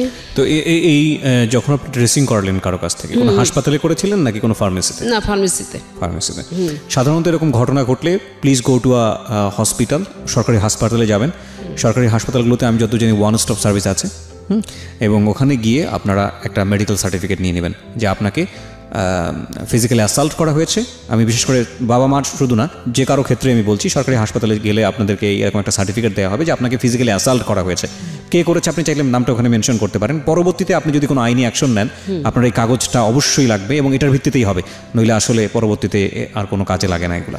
হ্যাঁ, তারপরে ওই অবস্থায় আমি তো আমার মুখ টুকের অবস্থা খুবই খারাপ ছিল, খাওয়া দাওয়া করতে পারছিলাম না, মানে গলা টলা ফুলে গেছে এবং গলায় ওর আবার হাতের নখ বড় বড়, এসব জায়গা সব মানে একদম কেটে কেটে গেছে আর কি, মানে ব্লেড দিয়ে টান দিলে যেমন। আপনি মা, আমি বিশ্বাস করি আপনি যা বলবেন আজকের অনুষ্ঠানে সবই সত্য বলবেন, এবং আপনি যে যার এগেইনস্টে বলছেন, পৃথিবীতে সবচেয়ে কাছের মানুষই আপনার, সে আপনার সাথে থাকুক আর না থাকুক, হ্যাঁ, আপনি তাকে পেটে ধরেছেন, এটাই আপনার সম্পদ। এবং আমি যত জানি আপনার সন্তান একটাই, রাইট? এরপর আর সন্তান হয়নি, সেটারও একটা স্টোরি আছে। আপনি আমাকে বলেন তো, আপনার সন্তান যে ইমব্যালেন্স আচরণ করছে, একটা মাত্র সন্তান, তাও ছেলে সন্তান, যার প্রতি আপনারা কোনো অন্যায় আচরণ করেননি, তখন যে ঘটনাটা আপনি বলছেন, সেই সময় বাবা মারা যাওয়ার পরে ওর ভিতরে কি কোনো আশঙ্কা ছিল যে আপনি অন্য কারোর সাথে সংসার করতে যাচ্ছেন, বা আপনাকে নিয়ে কোনো ছেলের সাথে কেউ কোনো গুজব শুনেছে? না, ও নিজে আমাকে বলতো কি যে দেখো, এই বাড়িটা আমার বাবার, এই বাড়ির মালিক আমি। এটা তো প্রশ্নই ওঠে না, মানে এটা প্রশ্নই ওঠে না। আমি কেন বলছি, এই ধরনের কথাবার্তা তো ওর মাথা থেকে আসার প্রশ্নই ওঠে না, যে একটা মাত্র সন্তান আপনার, দেখুন একটা মাত্র সন্তান যাকে আপনি আপনারা দুজনই এত ভালোবাসা দিয়ে বড় করেছেন, আর তো কোনো উত্তরাধিকারী নাই। আর দ্বিতীয় কথা হচ্ছে যে উত্তরাধিকারের প্রশ্নও যদি আসে, তাহলে লিগালি সে আপনার চেয়ে বেশি পাবে, লিগালি সে আপনার চেয়ে বেশি পাবে, সুতরাং এই প্রশ্ন তো আসেই না। আর দ্বিতীয়ত যেটা, সেটা হচ্ছে মা আপনি, কিসের বাড়ি কিসের ঘর? তো মার সাথে এই ধরনের রেশিওটা কেন আসবে? যদি একটা ভাই হতো তাও একটা কথা ছিল, বোন হতো তাহলে একটা কথা ছিল, তো মার সাথে তো রেশিওর প্রশ্নটা আসে না। ও কি কোনোভাবে ইনসিকিউর ছিল যে আপনি অন্য কাউকে বিয়ে করে ফেলছেন, বা ও এমন কোনো? ও নিজেই আমাকে বলছে, ও নিজেই আমাকে বলছে যে আমি যেন বিয়ে করে এখান থেকে চলে যাই। ও নিজেই বলেছে? হ্যাঁ, ও নিজে আমাকে বলছে। ওই আপনাকে বলতো বিয়ে করে চলে যেতে? হ্যাঁ, আমাকে বলছে যে কোনো কারণ ছাড়া। না, বলছে কি যে এ বাড়িতে তুমি থাকতে পারবা না, এটা আমার বাবার বাড়ি, আমার অধিকার আগে, তো এই বাড়িতে তুমি থাকতে পারবা না, তুমি হয় তোমার কোনো আত্মীয় স্বজন বা বাবার বাড়িতে চলে যাও, বা কোনো আত্মীয় স্বজনের বাড়িতে, অথবা তুমি একটা বিয়ে করে নাও, আমার কোনো কমপ্লেইন নেই। এতটা অসন্তুষ্ট কেন সে আপনার প্রতি? এইটা হয়েছে কি, এই অসন্তোষটা হয়েছে এই যে নামের যে লোকটার কথা আমি বলছি, এর সঙ্গে এতটাই ও ক্লোজ হয়ে গেল যে ও আমার ঘরের থেকে খাওয়া বন্ধ করে দিল। তো আপনি এই লোকটাকে বাসায় রাখছিলেন কেন, বের করে দিচ্ছিলেন না কেন? আমি এই লোকটাকে নামানোর জন্য বহুত চেষ্টা করছি, এবং লাস্ট আমার কেএমপি থেকে শুরু করে, মানে খুলনা পুলিশ কমিশনারের কার্যালয় থেকে শুরু করে, আমি প্রত্যেকটা প্রশাসনের সহযোগিতা চাইছি এবং দরখাস্ত করছি, এবং তাদের কাছ থেকে সিগনেচার নিচ্ছি যে অবৈধভাবে সে আমার বাড়িতে বসবাস করছে, আমার ঘর ভাড়া দিচ্ছে না, নানাভাবে নির্যাতন করছে, আমার ছেলেটাকে সে অ্যাডিক্টেড করে ফেলছে, এইভাবে আমি দিচ্ছি, কিন্তু কাজ হয়নি, কোনো কাজ হয় না, কোনো কাজ। আমি প্রশাসনের কাছ থেকে আমি হারাম বলতে আমি এতটুকু উপকার পাই নাই, একমাত্র র‍্যাব 6 ছাড়া। ওনারা আপনাকে হেল্প করেছে? শুধু ওনারাই আমাকে হেল্প করছে, এবং সেটা লাস্ট মোমেন্টে এসে আমার মাথায় কেন যে এই বুদ্ধিটা খেলছিল। আচ্ছা, ফাইনাল ক্রোনোলজিক্যালি যাব, স্টেপ বাই স্টেপ যাব, গল্পটা সামনের দিকে এগোতে চাই। প্রিয় শ্রোতা, আমরা যেই ভয়াবহ রকমের একটা অভিযোগ মা তার সন্তানের এগেনস্টে করছেন আজকে এখানে এসে, ঠিক অভিযোগ বলবো না, তার জীবন গল্প সেখানে বলতে এসেছেন, কারণ আজকের এই অনুষ্ঠান বলার পরে কিন্তু সে কারো কাছ থেকে বিচার চাইবে না। সে গল্পটা কেন বলতে এসছে সে প্রশ্নটা আমি পরে করব। খুব ভালো হতো যদি ওনার সন্তানকে আমি মুখোমুখি করতে পারতাম, কিন্তু আমাদের অনুষ্ঠানের কিছু এথিক্স আছে, কিছু নিয়ম আছে। আমরা যখন অনুষ্ঠানটা শুরু করি তখন একটা ডিসক্লেইমার দিই ওখানে, যে এই অনুষ্ঠানে যে কথাগুলো যিনি বলেন এটা ইনভেস্টিগেটেড শোনা, এবং ওনার সন্তান সম্পর্কে এখানে বলছেন, আপনি সেটা বিশ্বাস করবেন কি করবেন না সেটা আপনার ব্যক্তিগত ব্যাপার। ওনার সন্তানের নাম আমরা এখানে প্রচার করিনি, এবং একই সাথে উনি যার এগেনস্টে এখানে কমপ্লেন করেছেন ওনার ভাড়াটিয়া, তার নাম আমরা প্রচার করিনি, যাতে করে সুনাম, তাদের যে মানে কোনো দুর্নাম না হয়। আমরা সচেতনভাবে চেষ্টা করি এই নামগুলো হাইড করে যাওয়ার জন্য। তবে একটা কথা ঠিক, আমরা আপনাকে উৎসাহ দেই না এই অনুষ্ঠানটা বিশ্বাস করার জন্য। যদি আপনি বিশ্বাস করতে চান আপনার মতো করে আপনি করবেন, শিক্ষণীয় পার্সপেক্টিভ থেকে, কারণ এটা ইনভেস্টিগেটেড শো না।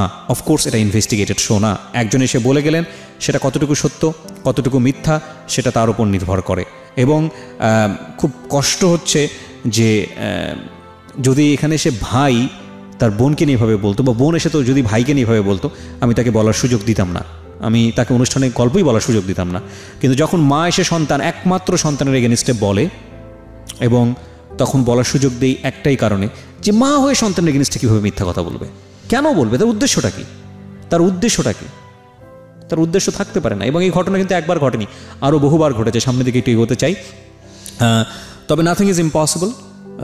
সন্তানের দিক থেকে যদি শোনা যায় তাহলে হয়তো তার জায়গা থেকে অনেক শক্তিশালী একটা যুক্তি ছিল, কিন্তু যেই যুক্তি আপনি দেন না কেন ভাই, আপনার মা যেহেতু বলেছে আপনি তার গায়ে হাত তুলেছেন, পৃথিবীতে মা যদি পাগলও হয়ে যায়, উন্মাদও হয়ে যায়, বদ্ধ উন্মাদ, এমন উন্মাদ যে গায়ে কাপড় চোপড় রাখতে পারছে না, এরকম উন্মাদও যদি হয়ে যায়, তাকে একটা টোকা দেওয়ার অধিকার আল্লাহ দেয়নি, টোকা দেওয়ার অধিকার দেয়নি। আপনি যদি ধর্ম না মানেন, মানবিক জায়গা থেকেও আপনি সেটা পারবেন না।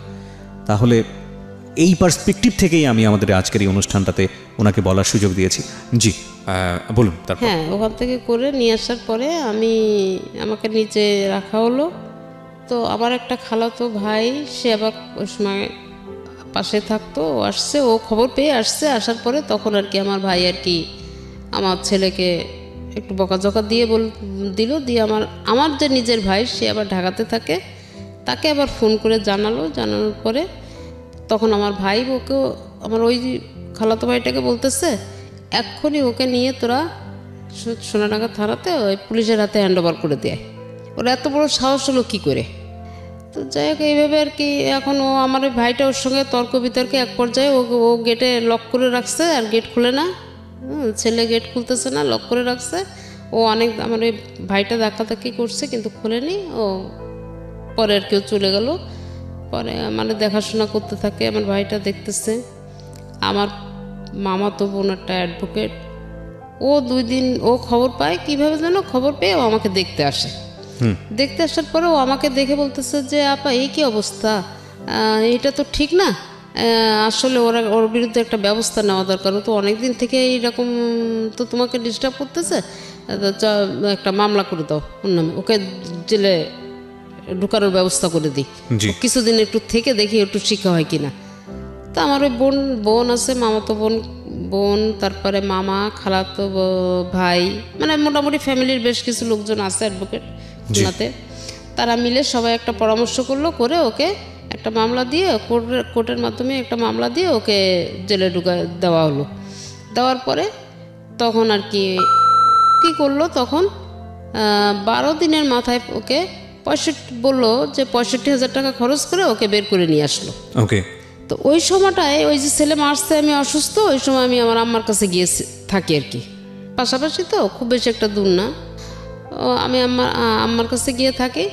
তো ওই সময় একটু সুস্থ হওয়ার পরে ওই এদিকে ছেলেও বেরোয় আসছে, আমি একটু সুস্থ হইলাম, বাসায় আসলাম। বাসায় এসে দেখি কি যে আমার আলমারি ভেঙে, আমার আলমারি ভেঙে আলমারির ভিতরে আমার 7.5 ভরি অর্নামেন্টস ছিল, সেটা নিয়ে গেছে আমার, মানে হ্যাঁ, আমার ঘরের দরজা ভেঙে ফেলছে। ওকে। ঘরের দরজায় যে হ্যাজবোল্টটা দেওয়া, লকটা দেওয়া, এই লকটাকে কাটছে। কেটে আমার ল্যান্ডফোন, টিভি, গ্যাসের সিলিন্ডার, আমাদের ওখানে তো সিলিন্ডার ব্যবহার করি আমরা, সিলিন্ডার, তারপরে হচ্ছে যে আলমারির ভিতর থেকে আমার কাপড় চোপড়, আমার শীতের কাপড়, আমার পার্সপত্র, সার্টিফিকেট এবং আমার ফাইলপত্র যেখানে যা ছিল নেওয়ার মতন সব কিছু নিয়ে গিয়ে আমাদের যে দোতলায় পুরো একটা ফ্ল্যাট, তো একটা ফ্ল্যাটের মাঝখানে ও পার্টিশন দিয়ে দিচ্ছে ইট দিকেতে। ওকে। দিয়ে আমারটা সেপারেট করে ফেলছে, ওরটা সেপারেট করে ফেলছে, এবং আমার ফ্রিজ ট্রিজ সব নিয়ে গেছে। আচ্ছা। তো আমি যখন বাসায় আসলাম, বাসায় আসার পরে আমি পরিস্থিতি তো দেখলাম, দেখে চুপচাপ আছি।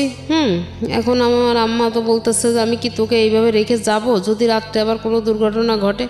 আমি বললাম যে না, তুমি যাও।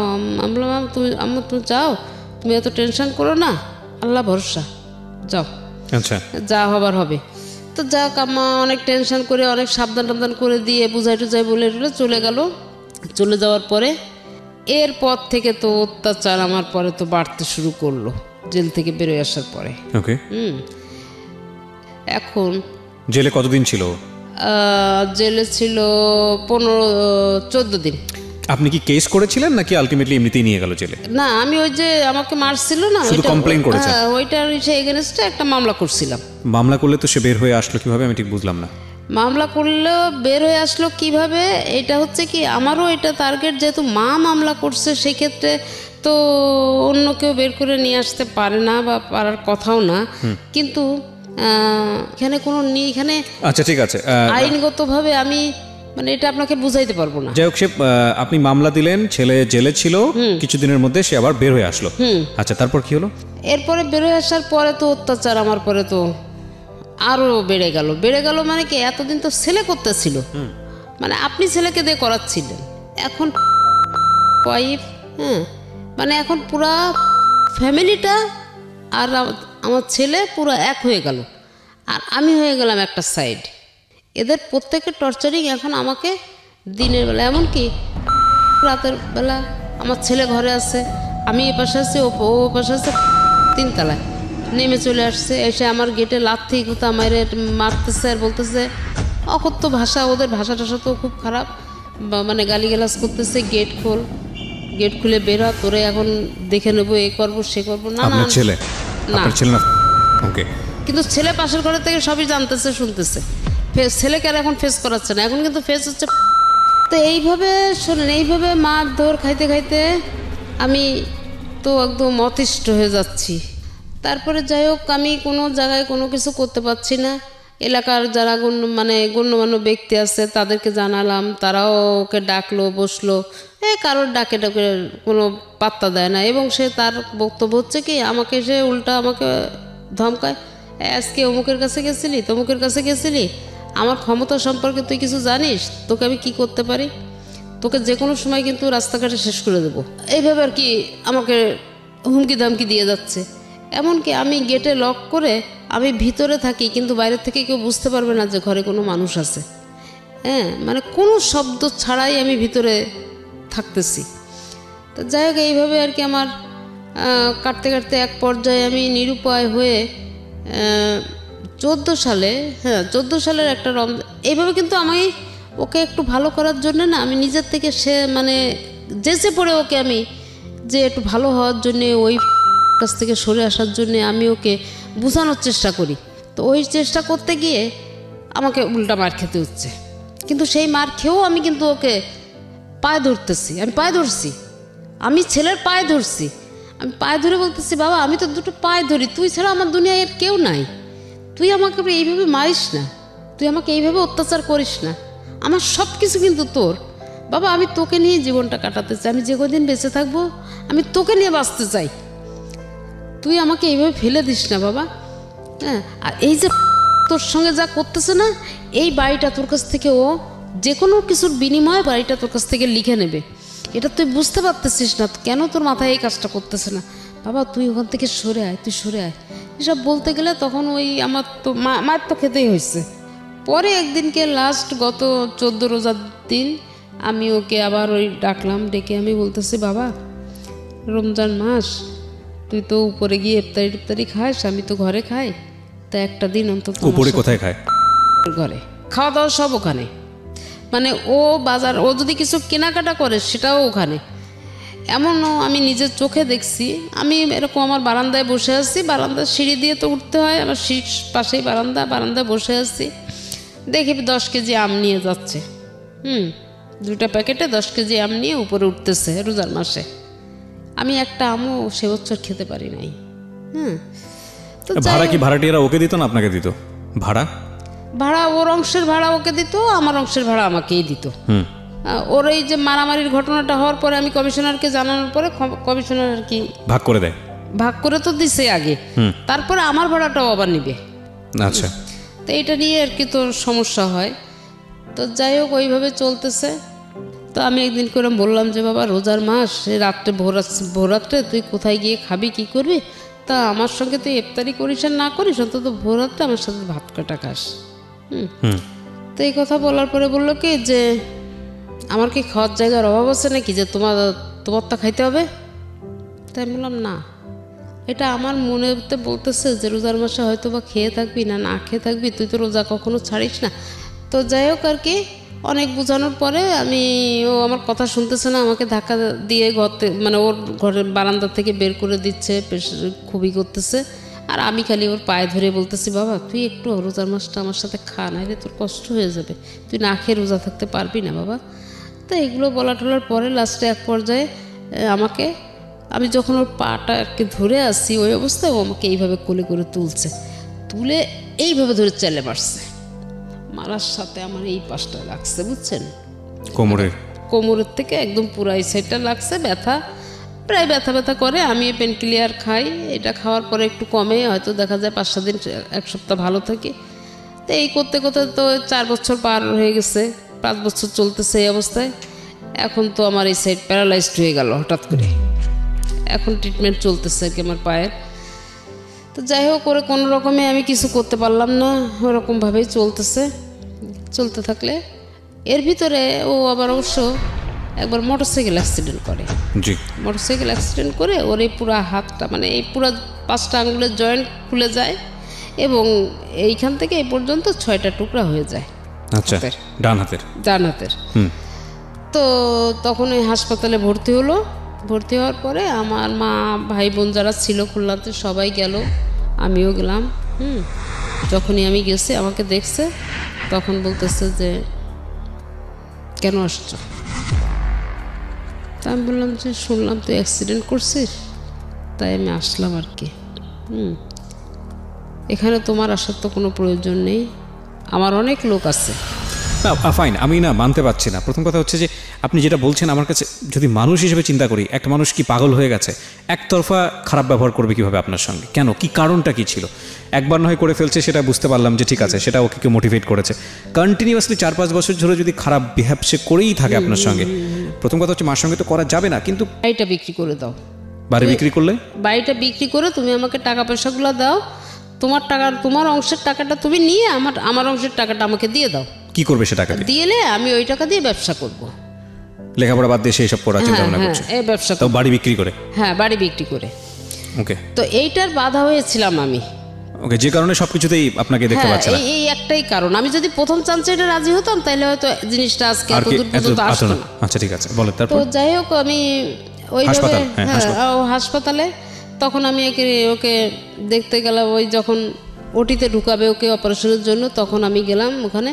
যাওয়ার পরে আমারও বলতেছে যে তুই যদি এখান থেকে না যাস, আমি ওটিতে ঢুকবো না, আমি কিন্তু এখনই এই হাসপাতাল থেকে বেরোয় চলে যাব। তা আমি বলতেছি কি, কেন, আমি কি করছি তোর? তা বলছে কি যে তুই তো আমার জীবনটা শেষ করে দিলি। তা একদম এইভাবে কথাবার্তা বলতেছে। যাই হোক, আমি ওর বন্ধু বান্ধব ছিল, আরও লোকজন ছিল, আমি মান সম্মানের খাতিরে আস্তে করে আমি, ও 3 তলায় ছিল, আমি 2 তলায় এসে সিঁড়ির ভিতরে দাঁড়াই আছি।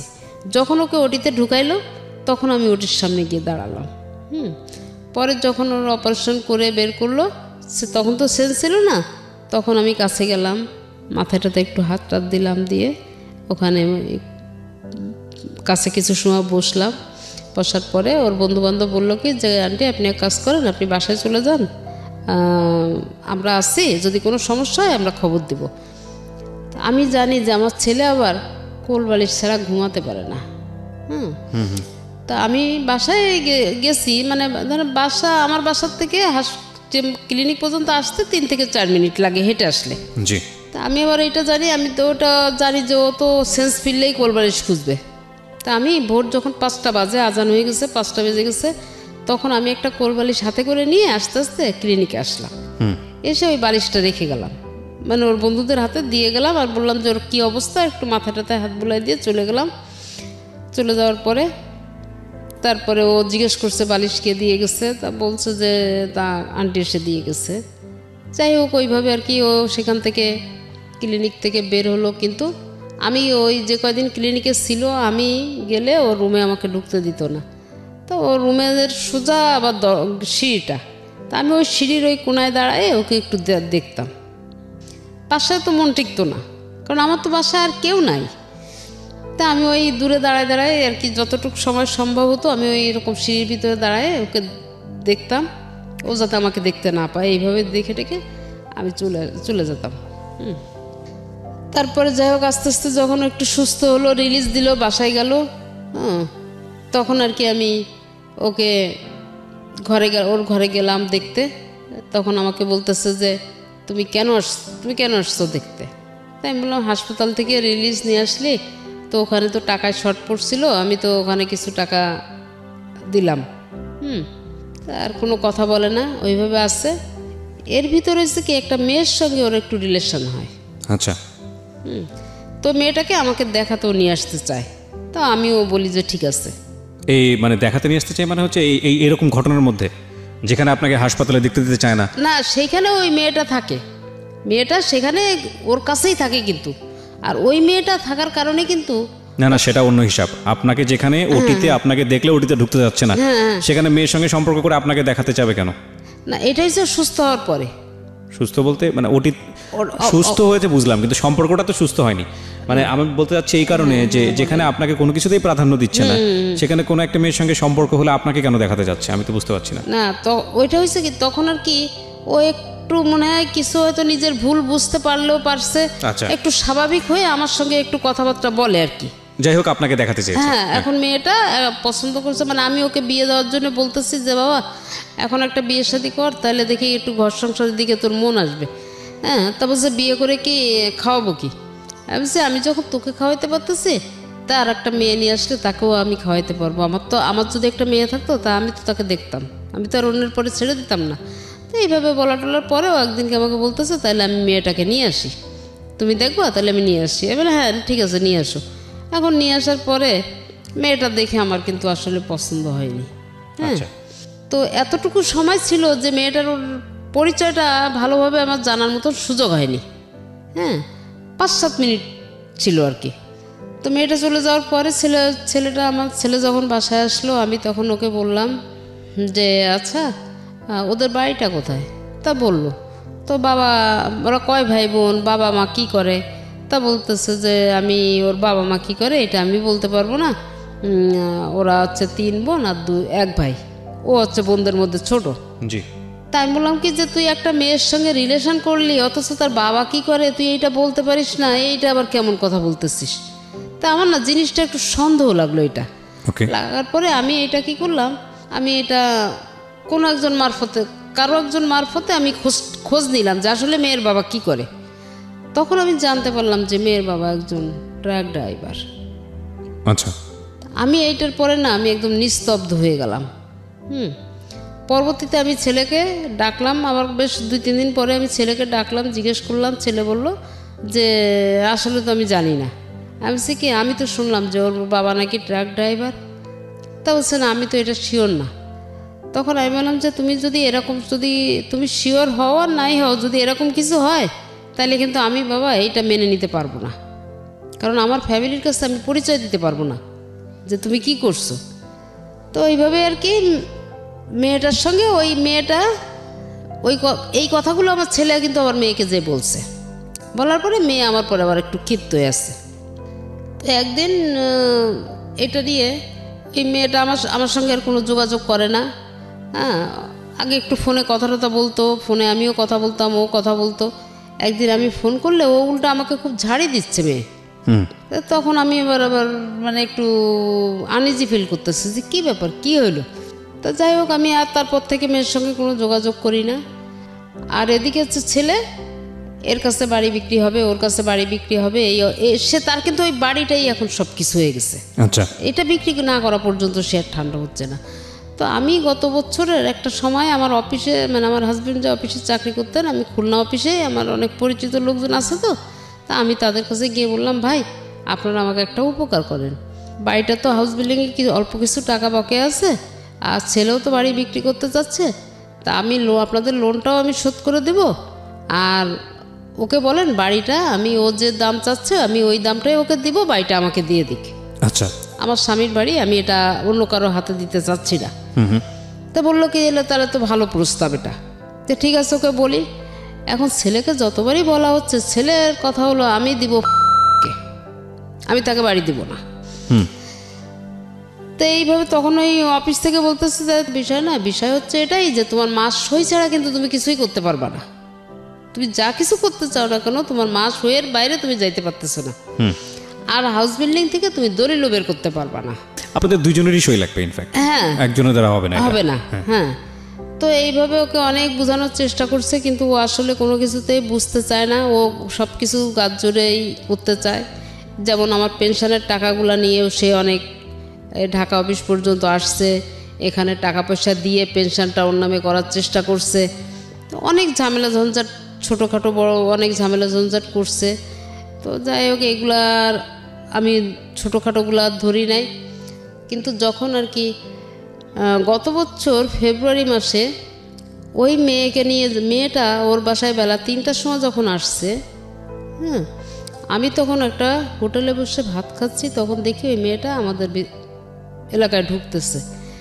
আর সন্ধ্যা আমি ওইটা দেখে বসেই আছি, মেয়ে কিন্তু ঘর থেকে আর বের হয় না।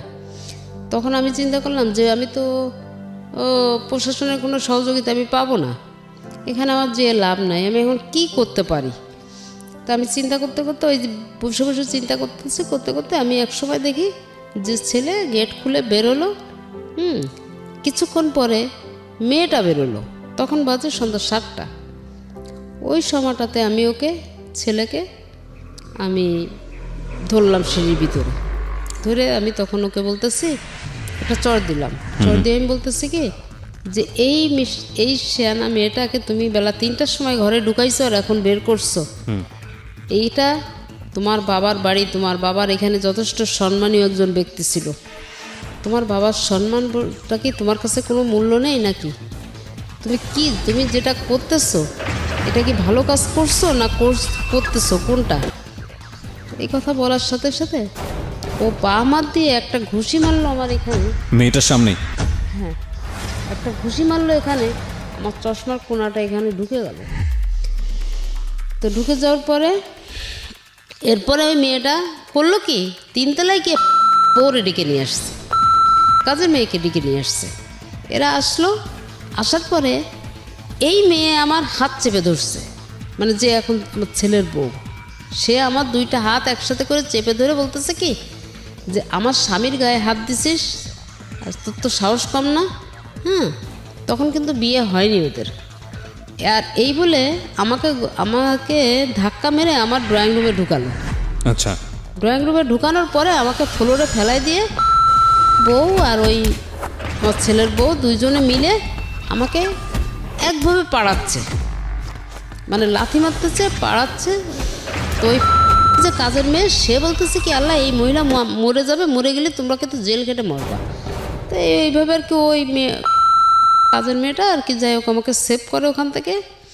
করার পরে আমি গেলাম আমার কমিশনারের কাছে, কমিশনারকে যে পাইলাম না পাওয়ার পরে আমি আমার এলাকার অন্য গ্রুপের যে যারা বড় ভাই আছেন তাদের কাছে গেলাম, যে বললাম, তাদেরকে যে বলার পরে তারা বলতেছে, পরে ওকে ডাকার পরে বললো কি এগুলো সব মিথ্যা কথা, মানে আমার সব কিছুই মিথ্যা প্রমাণ হয়ে যাচ্ছে, ওই এখানে যে কথা বলতেছে সেটাই সত্যি হয়ে যাচ্ছে।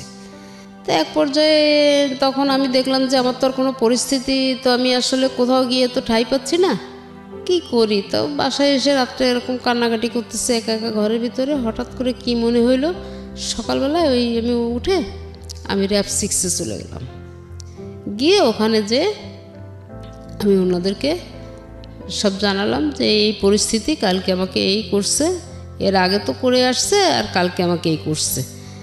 তো তখন আর কি ওনারা আর কি পরিচালকের সঙ্গে সরাসরি কথা বলার পরে উনি আর কি সহকারী পরিচালককে আমার এই বিষয়টা নিয়ে একটা দায়িত্ব দিলেন। দেওয়ার পরে উনি বিষয়টা তদন্ত করতে লোক দিল। তারা বিষয়টা তদন্ত করলো প্রায় 15 দিন ধরে। ওকে।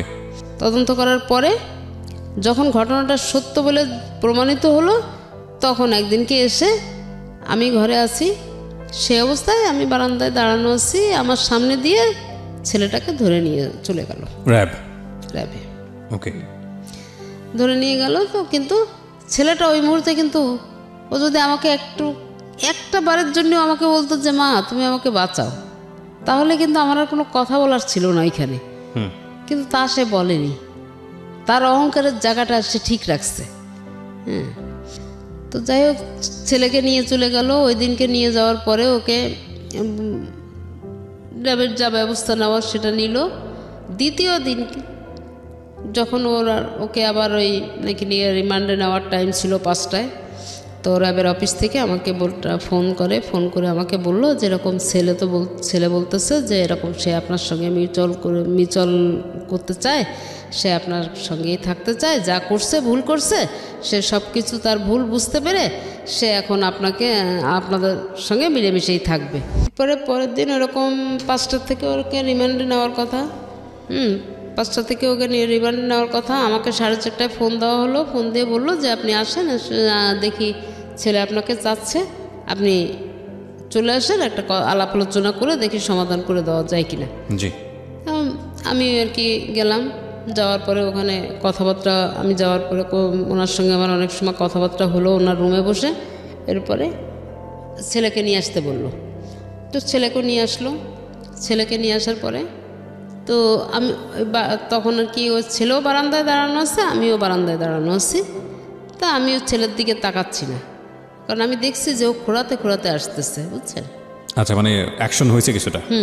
ওকে। খোঁড়াতে খোঁড়াতে আসতেছে। তখন আমাকে একজন এসেই আবার ইশারা দিয়ে বলতেছে যে কালকে মোটামুটি ভালোই হয়েছে। তো আমি এটা শুনে আমার ভিতরে আসলে কোনো ফিলিংস নাই। তো আমি খালি মনে মনে আমি খালি ওনাকে আলাদাভাবে একটু করে বলতেছে কি, 7টা বছর তো আমি মার খাইলাম, ও না হয় 2টা ঘন্টা খাইছে। তো একটু বুঝুক, মারলে যে মারে সে বোঝে না যে যাকে মারা হচ্ছে তার কতটুকু ব্যথা লাগতেছে। তো এইটুকুও বুঝুক আর কি। এই কথার পরিপ্রেক্ষিতে তো ছেলেও দাঁড়ায় আছে, আমিও দাঁড়ায় আছি। তো ছেলে কিছুক্ষণ পরে আমাকে বলতেছে যে আম্মু। তা আমি ওর কথার কোনো উত্তর দিলাম না। পরে আবার দ্বিতীয় ডাক দেয়, তখন আমি তাকালাম। তাকাই বলছি কি যে কী হয়েছে, কিছু বলবা? তা বলতেছে যে আমি এমন কি অন্যায় করছিলাম যে আমাকে এত বড় কঠিন শাস্তি দিলা? তাই আমি বললাম, তুমি না আমাকে বলছিলা যে তোমার নাকি প্রচণ্ড ক্ষমতা খুলনা শহরে, তোমার ক্ষমতা সম্পর্কে নাকি আমার কোনো আইডিয়াই নেই, তোমরা টাকা পয়সার বিনিময়ে অনেক জায়গায় কিনে রাখছিলা, কিন্তু আমি সেটা পারি নাই। তা আমি শেষ পর্যন্ত আমি মায়ের গুতা খাইতে খাইতে আমি এখন এমন একটা অবস্থায় এসে দাঁড়াই গেছি যে আমি এই কঠিন একটা ডিসিশন নিতে বাধ্য হয়েছি, তুমি ওকে বাধ্য করছো। তা বলছে আমি কি এত বড়ই অপরাধ করছি? আমি বলছি কি, তো অপরাধ সবাই করে, কেউ কম আর কেউ বেশি, কিন্তু তোমার পরিমাণটা এত বেশি হয়ে গেছিলো যেটা আমি আর নিতে পারছিলাম না, তাই আমাকে একটা কঠিন ডিসিশন নিতে হলো। তো যাই হোক, এইভাবেই করার পরে ছেলে দেখে যে তবুও মা, আমি তো স্ট্রং হয়ে আছি, আমার চোখে কোনো পানি নাই, কোনো ওই নাই, যেটুকু কথা বলার শুধু মুখে বলে যাচ্ছি, কিন্তু আমার যে ভিতরটা কি হয়ে যাচ্ছে এটা তো আমি কাউকে দেখাতে পারছি না, বলতেও পারছি না। তারপরে না ও এসে আমাকে জড়ায় ধরছে, জড়ায় ধরে ও কাঁদতেছে। তখন আমি আস্তে করে ওকে আমার গায়ের থেকে হাত 2টা নিয়ে আমি সরাই দিয়ে বললাম যে বাবা এখনো সময় আছে, ভালো হয়ে যাও। এটা বলে আমি ওকে সরাই দিলাম, কিন্তু তারপরেও কিন্তু আমি ভেঙে পড়িনি, মানে আমার চোখ দিয়ে ও এক ফোঁটা পানি দেখতে পাইনি। তো খালি বললো কি জাম্মু তুমি এত কঠিন হয়ে গেলে। আমি বললাম কঠিন হয়ে যায়, আমাকে কঠিন হইতে তো বাধ্য করছো তোমরা। তা ওখানে যখন আমি অভিযোগ করি তখন এই নামটাম সহই আমি করছিলাম, এবং এটা জানে যে আমি ওর নামে এবং আমার ছেলের নামে কমপ্লেন করছি। এই কারণে এখন আমাকে প্রচণ্ড আকারের ভয় পায়। তো সেইভাবে আছে। ছেলে বিয়ে করছে, আমি বউটাকে নিয়ে আসি, ছেলে বউ নিয়েই আমি আসি গত বছর থেকে। সংসারে আমার ছেলে কোনো টাকা পয়সা বা কোনো খরচ খরচা কোনো কিছুই বহন করে না, কিন্তু আমি ছেলে বউকে নিয়ে আমি কিন্তু সংসার চালাই দিচ্ছি। কিন্তু ওই যে ভাগাভাগিটা আমাদের আছে না, ভাগাভাগিটা কিন্তু ঠিকই আছে। ওই ভদ্রমহিলাকে কি বিয়ে করেছেন? মানে হ্যাঁ হ্যাঁ হ্যাঁ, সেই মেয়েকে বিয়ে করছে, এবং মেয়ে অনার্স পাস করার পরে বিয়ে করছে। এই যে এবার মাস্টার্স পরীক্ষা দিছে। এই ঠিক আছে, আমি এগুলোকে না আসলে ক্লেম হিসেবে দেখতে চাই না, এগুলো আপনার নিজের ঘরের গল্প, আপনি যাকেই বলেন না কেন এখানে আপনার মান সম্মানই যাবে।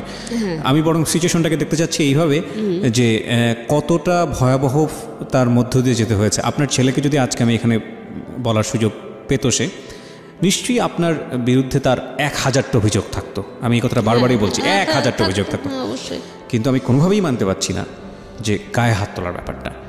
আমার সে কারণেই আজকে আপনাকে জীবন গল্পে বলার সুযোগ করে দেয়া। যত বড় অপরাধী তার মা করুক না কেন, যাই কিছু করুক না কেন, সন্তান তাকে গায়ে হাত তোলার কোনো এখতিয়ার নেই। এটা ভয়াবহ। আমি যতবার মুখ দিয়ে বলছি আমার কাছে মনে হচ্ছে যে পৃথিবী কম্পন হওয়ার মতো অবস্থা। এটা কি? এটা হতেই পারে না, এটা অসম্ভব। এবং সেই সন্তান তো মানে স্বাভাবিকভাবে স্বাভাবিক সেন্স নিয়ে বেঁচে থাকে কিভাবে? হোক মা পাগল হতে পারে, বদ্ধ উন্মাদ হতে পারে, যাই কিছু করুক না কেন, অসম্ভব, একেবারেই অসম্ভব। এই জায়গাটা থেকেই গল্পটা আসলে, মানে অন্য বিষয়ে হয়তো এই ভদ্রমহিলা দোষী, অন্য বিষয়ে হয়তো এই ভদ্রমহিলা এমন কিছু করেছে যে যাতে করে সন্তান হিসেবে মেনে নেওয়াটা খুব কঠিন, but no way physically assault করার কোনো অধিকার সন্তানের নাই, এবং এটা করতেই পারে না। আবারও সেই কথা যদি বলি, আপনি যদি রিলিজিয়ান মানেন তাহলে তো আমাদের এখানে এরকমভাবে স্পষ্ট বলা আছে যে তোমার বাবা মাকে তুমি সেভাবে প্রতিপালন করো যেভাবে তোমাকে ছোটোবেলায় তাকে লালন পালন করা হয়েছে, এবং শব্দটা পর্যন্ত উচ্চারণ করো না যদি তাদের প্রতি বিরক্ত হও। সেখানে গায়ে হাত তোলার প্রসঙ্গ চলে আসছে, খুবই দুঃখজনক। আমি গল্পের শেষের দিকে একটু আসতে চাই। তো বছরখানেক আপনি সেটা হলো সাপোর্ট দিচ্ছেন, যেটা বলছিলেন যে ঠিক আছে, ভালো কথা। আপনার ছেলে লেখাপড়া অনার্সের পরে আর করেনি। তো এই সময়টাতে সাপোর্টটা বলতে আসলে কি আপনার সঙ্গে সংসার করা শুরু করলো? যেই ভদ্রলোকের কথা বলছিলেন যে আপনাদের বাড়িতে থেকে এক ধরনের সন্ত্রাসী কার্যক্রম পরিচালনা করেছে, উনি কি এখনও আছে না বের করে দিয়েছেন? এই আগামী 1 তারিখে তার নেমে যাওয়ার ডেট। এখনো পর্যন্ত সে এত কিছুর পরেও আছে? আমার এখনো পর্যন্ত আমি এই ছেলেকে দিয়ে আমি চেষ্টা করলে আধা ঘন্টার ভিতরে আমি ওকে নামাবো, কিন্তু আমার ছেলের কোথায় যেন একটা দুর্বলতা আছে ওর প্রতি। আমার ছেলে ওকে নামাইতেই দিতে চায় না। কি দুর্বলতা? বিয়ে করেছে কতদিন? বিয়ে করছে 1 বছর। 1 বছর যাবত সংসার ধর্ম করে খাচ্ছে তারা? সংসার ধর্ম আমার সাথেই আর কি, আমি সবকিছু আপনার সঙ্গে আছে। বাড়িটার কি অবস্থা? বাড়িটা নিয়ে হচ্ছে সেই বাড়ি তো ওদেরকে দিবে, এটাই হচ্ছে ওদের সঙ্গে একটা এগ্রিমেন্ট করা আছে। কাদেরকে? মানে ওই সাথে একটা এগ্রিমেন্ট করা আছে, বাড়িটা ওদেরকে দিবে। তো সেটা আর কি, আমি শুধু আমার কথা ছিল এটাই যে আমার জীবনে আমার শরীরে 1 বিন্দু রক্ত থাকতে আমি বাড়িটা আমি দিতে দেবো না। আর সে হচ্ছে ছাড়া দিবে না। তো লাস্টে একটা মিউচুয়ালের ভিতর দিয়ে যাই হোক আমি বাড়িটাকে রক্ষা করতে পারছি। আর আমার ছেলের যে বউটা আছে, এই যে 1 বছর বিয়ে করছে না, এই 1 বছরের ভিতরে 2টা ঈদ গেছে, একটা রমজান মাস গেছে।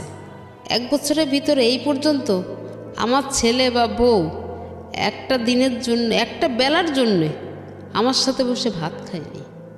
কিন্তু সংসারে আমি মাসে 20 থেকে 25,000 টাকা সমস্ত খরচ আমি বহন করি, কিন্তু আমার সাথে একটা ঈদের দিনও তারা আমার সঙ্গে 1 মুঠো ভাত খেতে পারেনি। এটা আমার সবচেয়ে বড় কষ্টের জায়গা। এই কষ্টগুলো হয়তো বা কোনোদিনও যাবে না, কারণ আজকে আপনি রেডিওতে যে গল্পটা বলে গেলেন এরপরে কষ্ট হয়তো আরও বাড়বে। কারণ আমরা আসলে ভালো দিকগুলো নিই না, কারণ মানবিক দিক থেকে যদি বিচার করা যায় তাহলে হয়তো বলবো যে যিনি গল্পটা আজকে এখানে বললেন তার কষ্টের জায়গা থেকে তিনি বলেছেন। আপনার সন্তান যদি এটাকে ইগোর জায়গা থেকে নেয় তাহলে হয়তো আপনার সঙ্গে খারাপ আচরণ আরও বাড়বে। আমি যে প্রশ্নটা করেছিলাম যে বাড়ির অবস্থাটা কি, এই বাড়িটার সমাধান কী হয়েছে শেষ পর্যন্ত? বাড়ির অবস্থাটা এখন আমারই এক রিলেটিভের মাধ্যম দিয়েই আর কি আমার নেওয়া হচ্ছে। আপনি নিয়েছেন বাড়িটা কার কাছ থেকে? মানে ছেলের অংশটা আপনি কিনে নিয়েছেন? কত টাকা দিয়ে কিনে নিয়েছেন? তাকে 65 লাখ টাকা দেওয়া হয়েছে। এই 65 লাখ টাকা আপনি কোথায় পেয়েছেন? এই 65 লাখ টাকা আমার হাজব্যান্ডের পেনশনের টাকাটা, আমি এতদিন কোনো হাত দেই নাই, আমি উঠাই নাই। কত বছর উনি মারা গেছেন? 2001-এ মারা গেছেন? 2004-এ মারা গেছেন। এই টাকাটা আপনি সাথে এই টাকাটা আপনি তোলেন নেই, 10 বছর পরে তুললেন? 11 বছর পরে তুললেন। এই টাকাটা সব মিলিয়ে কত টাকা হয়েছে? 65 লাখ টাকা? না, আরও বেশি হয়েছে। আর উনি জীবিত অবস্থায় বাড়িটা করেছিলেন, জায়গাটা কিনেছিলেন, উনি এত টাকা পেলেন কোথায়? এই প্রশ্নটা আমার করা উচিত এই কারণেই যে জায়গাটা আমি যখন জায়গা কিনছি না, তখন হচ্ছে যে ওখানে যে জায়গাটা কেনা হয়েছে তখন ওখানের কাঠা ছিল 10,000 করে। আচ্ছা, কিন্তু বাড়ি করতে তো আপনাদের পয়সা লেগেছে, ভালোই পয়সা লেগেছে। তো উনি হাউস বিল্ডিং ফাইন্যান্সের চাকরি করতেন, ওখান থেকে লোন নিয়েছিলেন, লোন নিয়ে বাড়িটা করা। আচ্ছা, ওকে। তো এই টাকাটা আপনি আপনার ছেলেকে দিয়েছেন, কিন্তু আপনি কি জানতে চেয়েছেন যে টাকাটা তুমি দিয়ে কি করবে, বা এই টাকাটা তুমি নিলে? আমি জিজ্ঞেস করছি যে কি করবা। তো টাকাটা তার ওয়াইফের নামে কিছু ফিক্সড ডিপোজিট করছে, তার নামে করছে, আর কিছু টাকা তার ব্যবসার জন্য রাখছে, ব্যবসা করবে। কি ব্যবসা করবে এটা আমাকে সে বলেনি, যখন করবে তখন জানাবে। তো এখন আলটিমেটলি সে বাড়িতে ভাড়াটিয়া হিসেবে আছে? না, অলরেডি আমি কালকে খবর পেলাম যে সে নাকি বাসা থেকে নেমে গেছে। বাসা থেকে নেমে গেছে। আপনি এটাতে খুশি হয়েছেন নাকি কষ্ট? প্রতিও আমাদের কোনো অভিযোগ নেই। এই ভদ্রমহিলারও নিশ্চয়ই শেষ পর্যন্ত তার সন্তানের প্রতি কোনো অভিযোগ নেই, কারণ এই কান্নাটা সেটাই বলে দেয়। কিন্তু যে সিচুয়েশনটা আমরা শুনলাম, এই ঘটনাগুলো আমরা শুনলাম, সেটা যেন কোনো সন্তানের জীবনে, কোনো মায়ের জীবনে কখনো না আসে। আমরা মানুষ, আমাদের হুঁশ জ্ঞান থাকা উচিত, যাই কিছু করি না কেন আমরা। বিশেষ করে খুব দুঃখজনক হলেও সত্য, আমাদের পুরো সাউথ এশিয়ান সাবকন্টিনেন্টে এই জিনিসটা দেখা যায়। বিয়ের পরে ছেলেরা অনেক বেশি চেঞ্জ হয়ে যান অথবা বাধ্য হন হতে। মেরুদণ্ডে অতটুকু শক্তি থাকে না যে নিজের মার দিকে ঠিকমতো খেয়াল রাখবে, নিজের পরিবার বাবার দিকে খেয়াল রাখবে, শক্তি থাকে না। হয়তোবা মানসিকভাবে অনেক টর্চারের শিকার হন, বিয়ের পরের অবস্থার কথা বলছি। অথবা তার মধ্যে এমন কোনো পরিবর্তন আসে বা পরিবর্তনটা নিয়ে আসার জন্য কেউ চেষ্টা করেন যাতে করে সে তার মা কিংবা বাবার প্রতি যে পরিমাণ দায়িত্ব পালন করা উচিত সে পরিমাণ দায়িত্ব পালন করতে পারেন না। আমার এই জায়গাটিতে একটা কথাই বলার আছে, সেটা হলো আপনিও তো একদিন বাবা হবেন, আপনিও তো একদিন মা হবেন। হ্যাঁ, মেয়ে হয়ে জন্মিয়েছেন, কন্যা জায়া জননী একটা কথা আছে, আর বাবা হয়ে ছেলে হয়ে জন্মিয়েছেন মানে বাবা হবেন, বৃদ্ধ হবেন। ভবিষ্যতের কথা কি মনে পড়ে না? লজ্জা কি লাগে না? যেই মা আপনাকে না খাইয়ে, মানে যেই মা আপনি না খেলে সে খেত না, যেই মা আপনাকে পেটে ধরে কষ্ট করে মানুষ করেছে, একটা সন্তানকে পেটে ধরা মানে হচ্ছে সেটা মৃত্যু সাথে ফাইট করছে, যে কোনো মুহূর্তে মারা যেতে পারে। এই ভদ্রমহিলা যখন মা হয়েছেন সে কিন্তু মানে বলা যেতে পারে একেবারে কিশোরী মা। তার একটা দিনের কষ্ট আপনি সারাটা জীবন পরিশ্রম করে শোধ দিতে পারবেন? মানুষ হলে এই ধরনের কাজ করা উচিত হয়নি, কোনোভাবেই উচিত হয়নি। আমি ধরে নিলাম যে এই ভদ্রমহিলা যা বলেছে সব কিছু মিথ্যা, সব মিথ্যা। সে সন্তানের এগেনিস্টে কমপ্লেন করে গেছে আজকে, আমরা ধরে নিলাম সত্য, ধরে নিলাম যে উনি যা বলেছেন সব মিথ্যা। হ্যাঁ, তো ওই জায়গাটা থেকে যদি আমি বলি তাহলে এটা নিশ্চয়ই মিথ্যা না যে যার কথা বলেছেন তাকে তিনি পেটে ধরেননি, বা এটাও নিশ্চয়ই মিথ্যা না যে তিনি তার গায়ে হাত তোলেননি, বা ধরে নিলাম এটা মিথ্যা।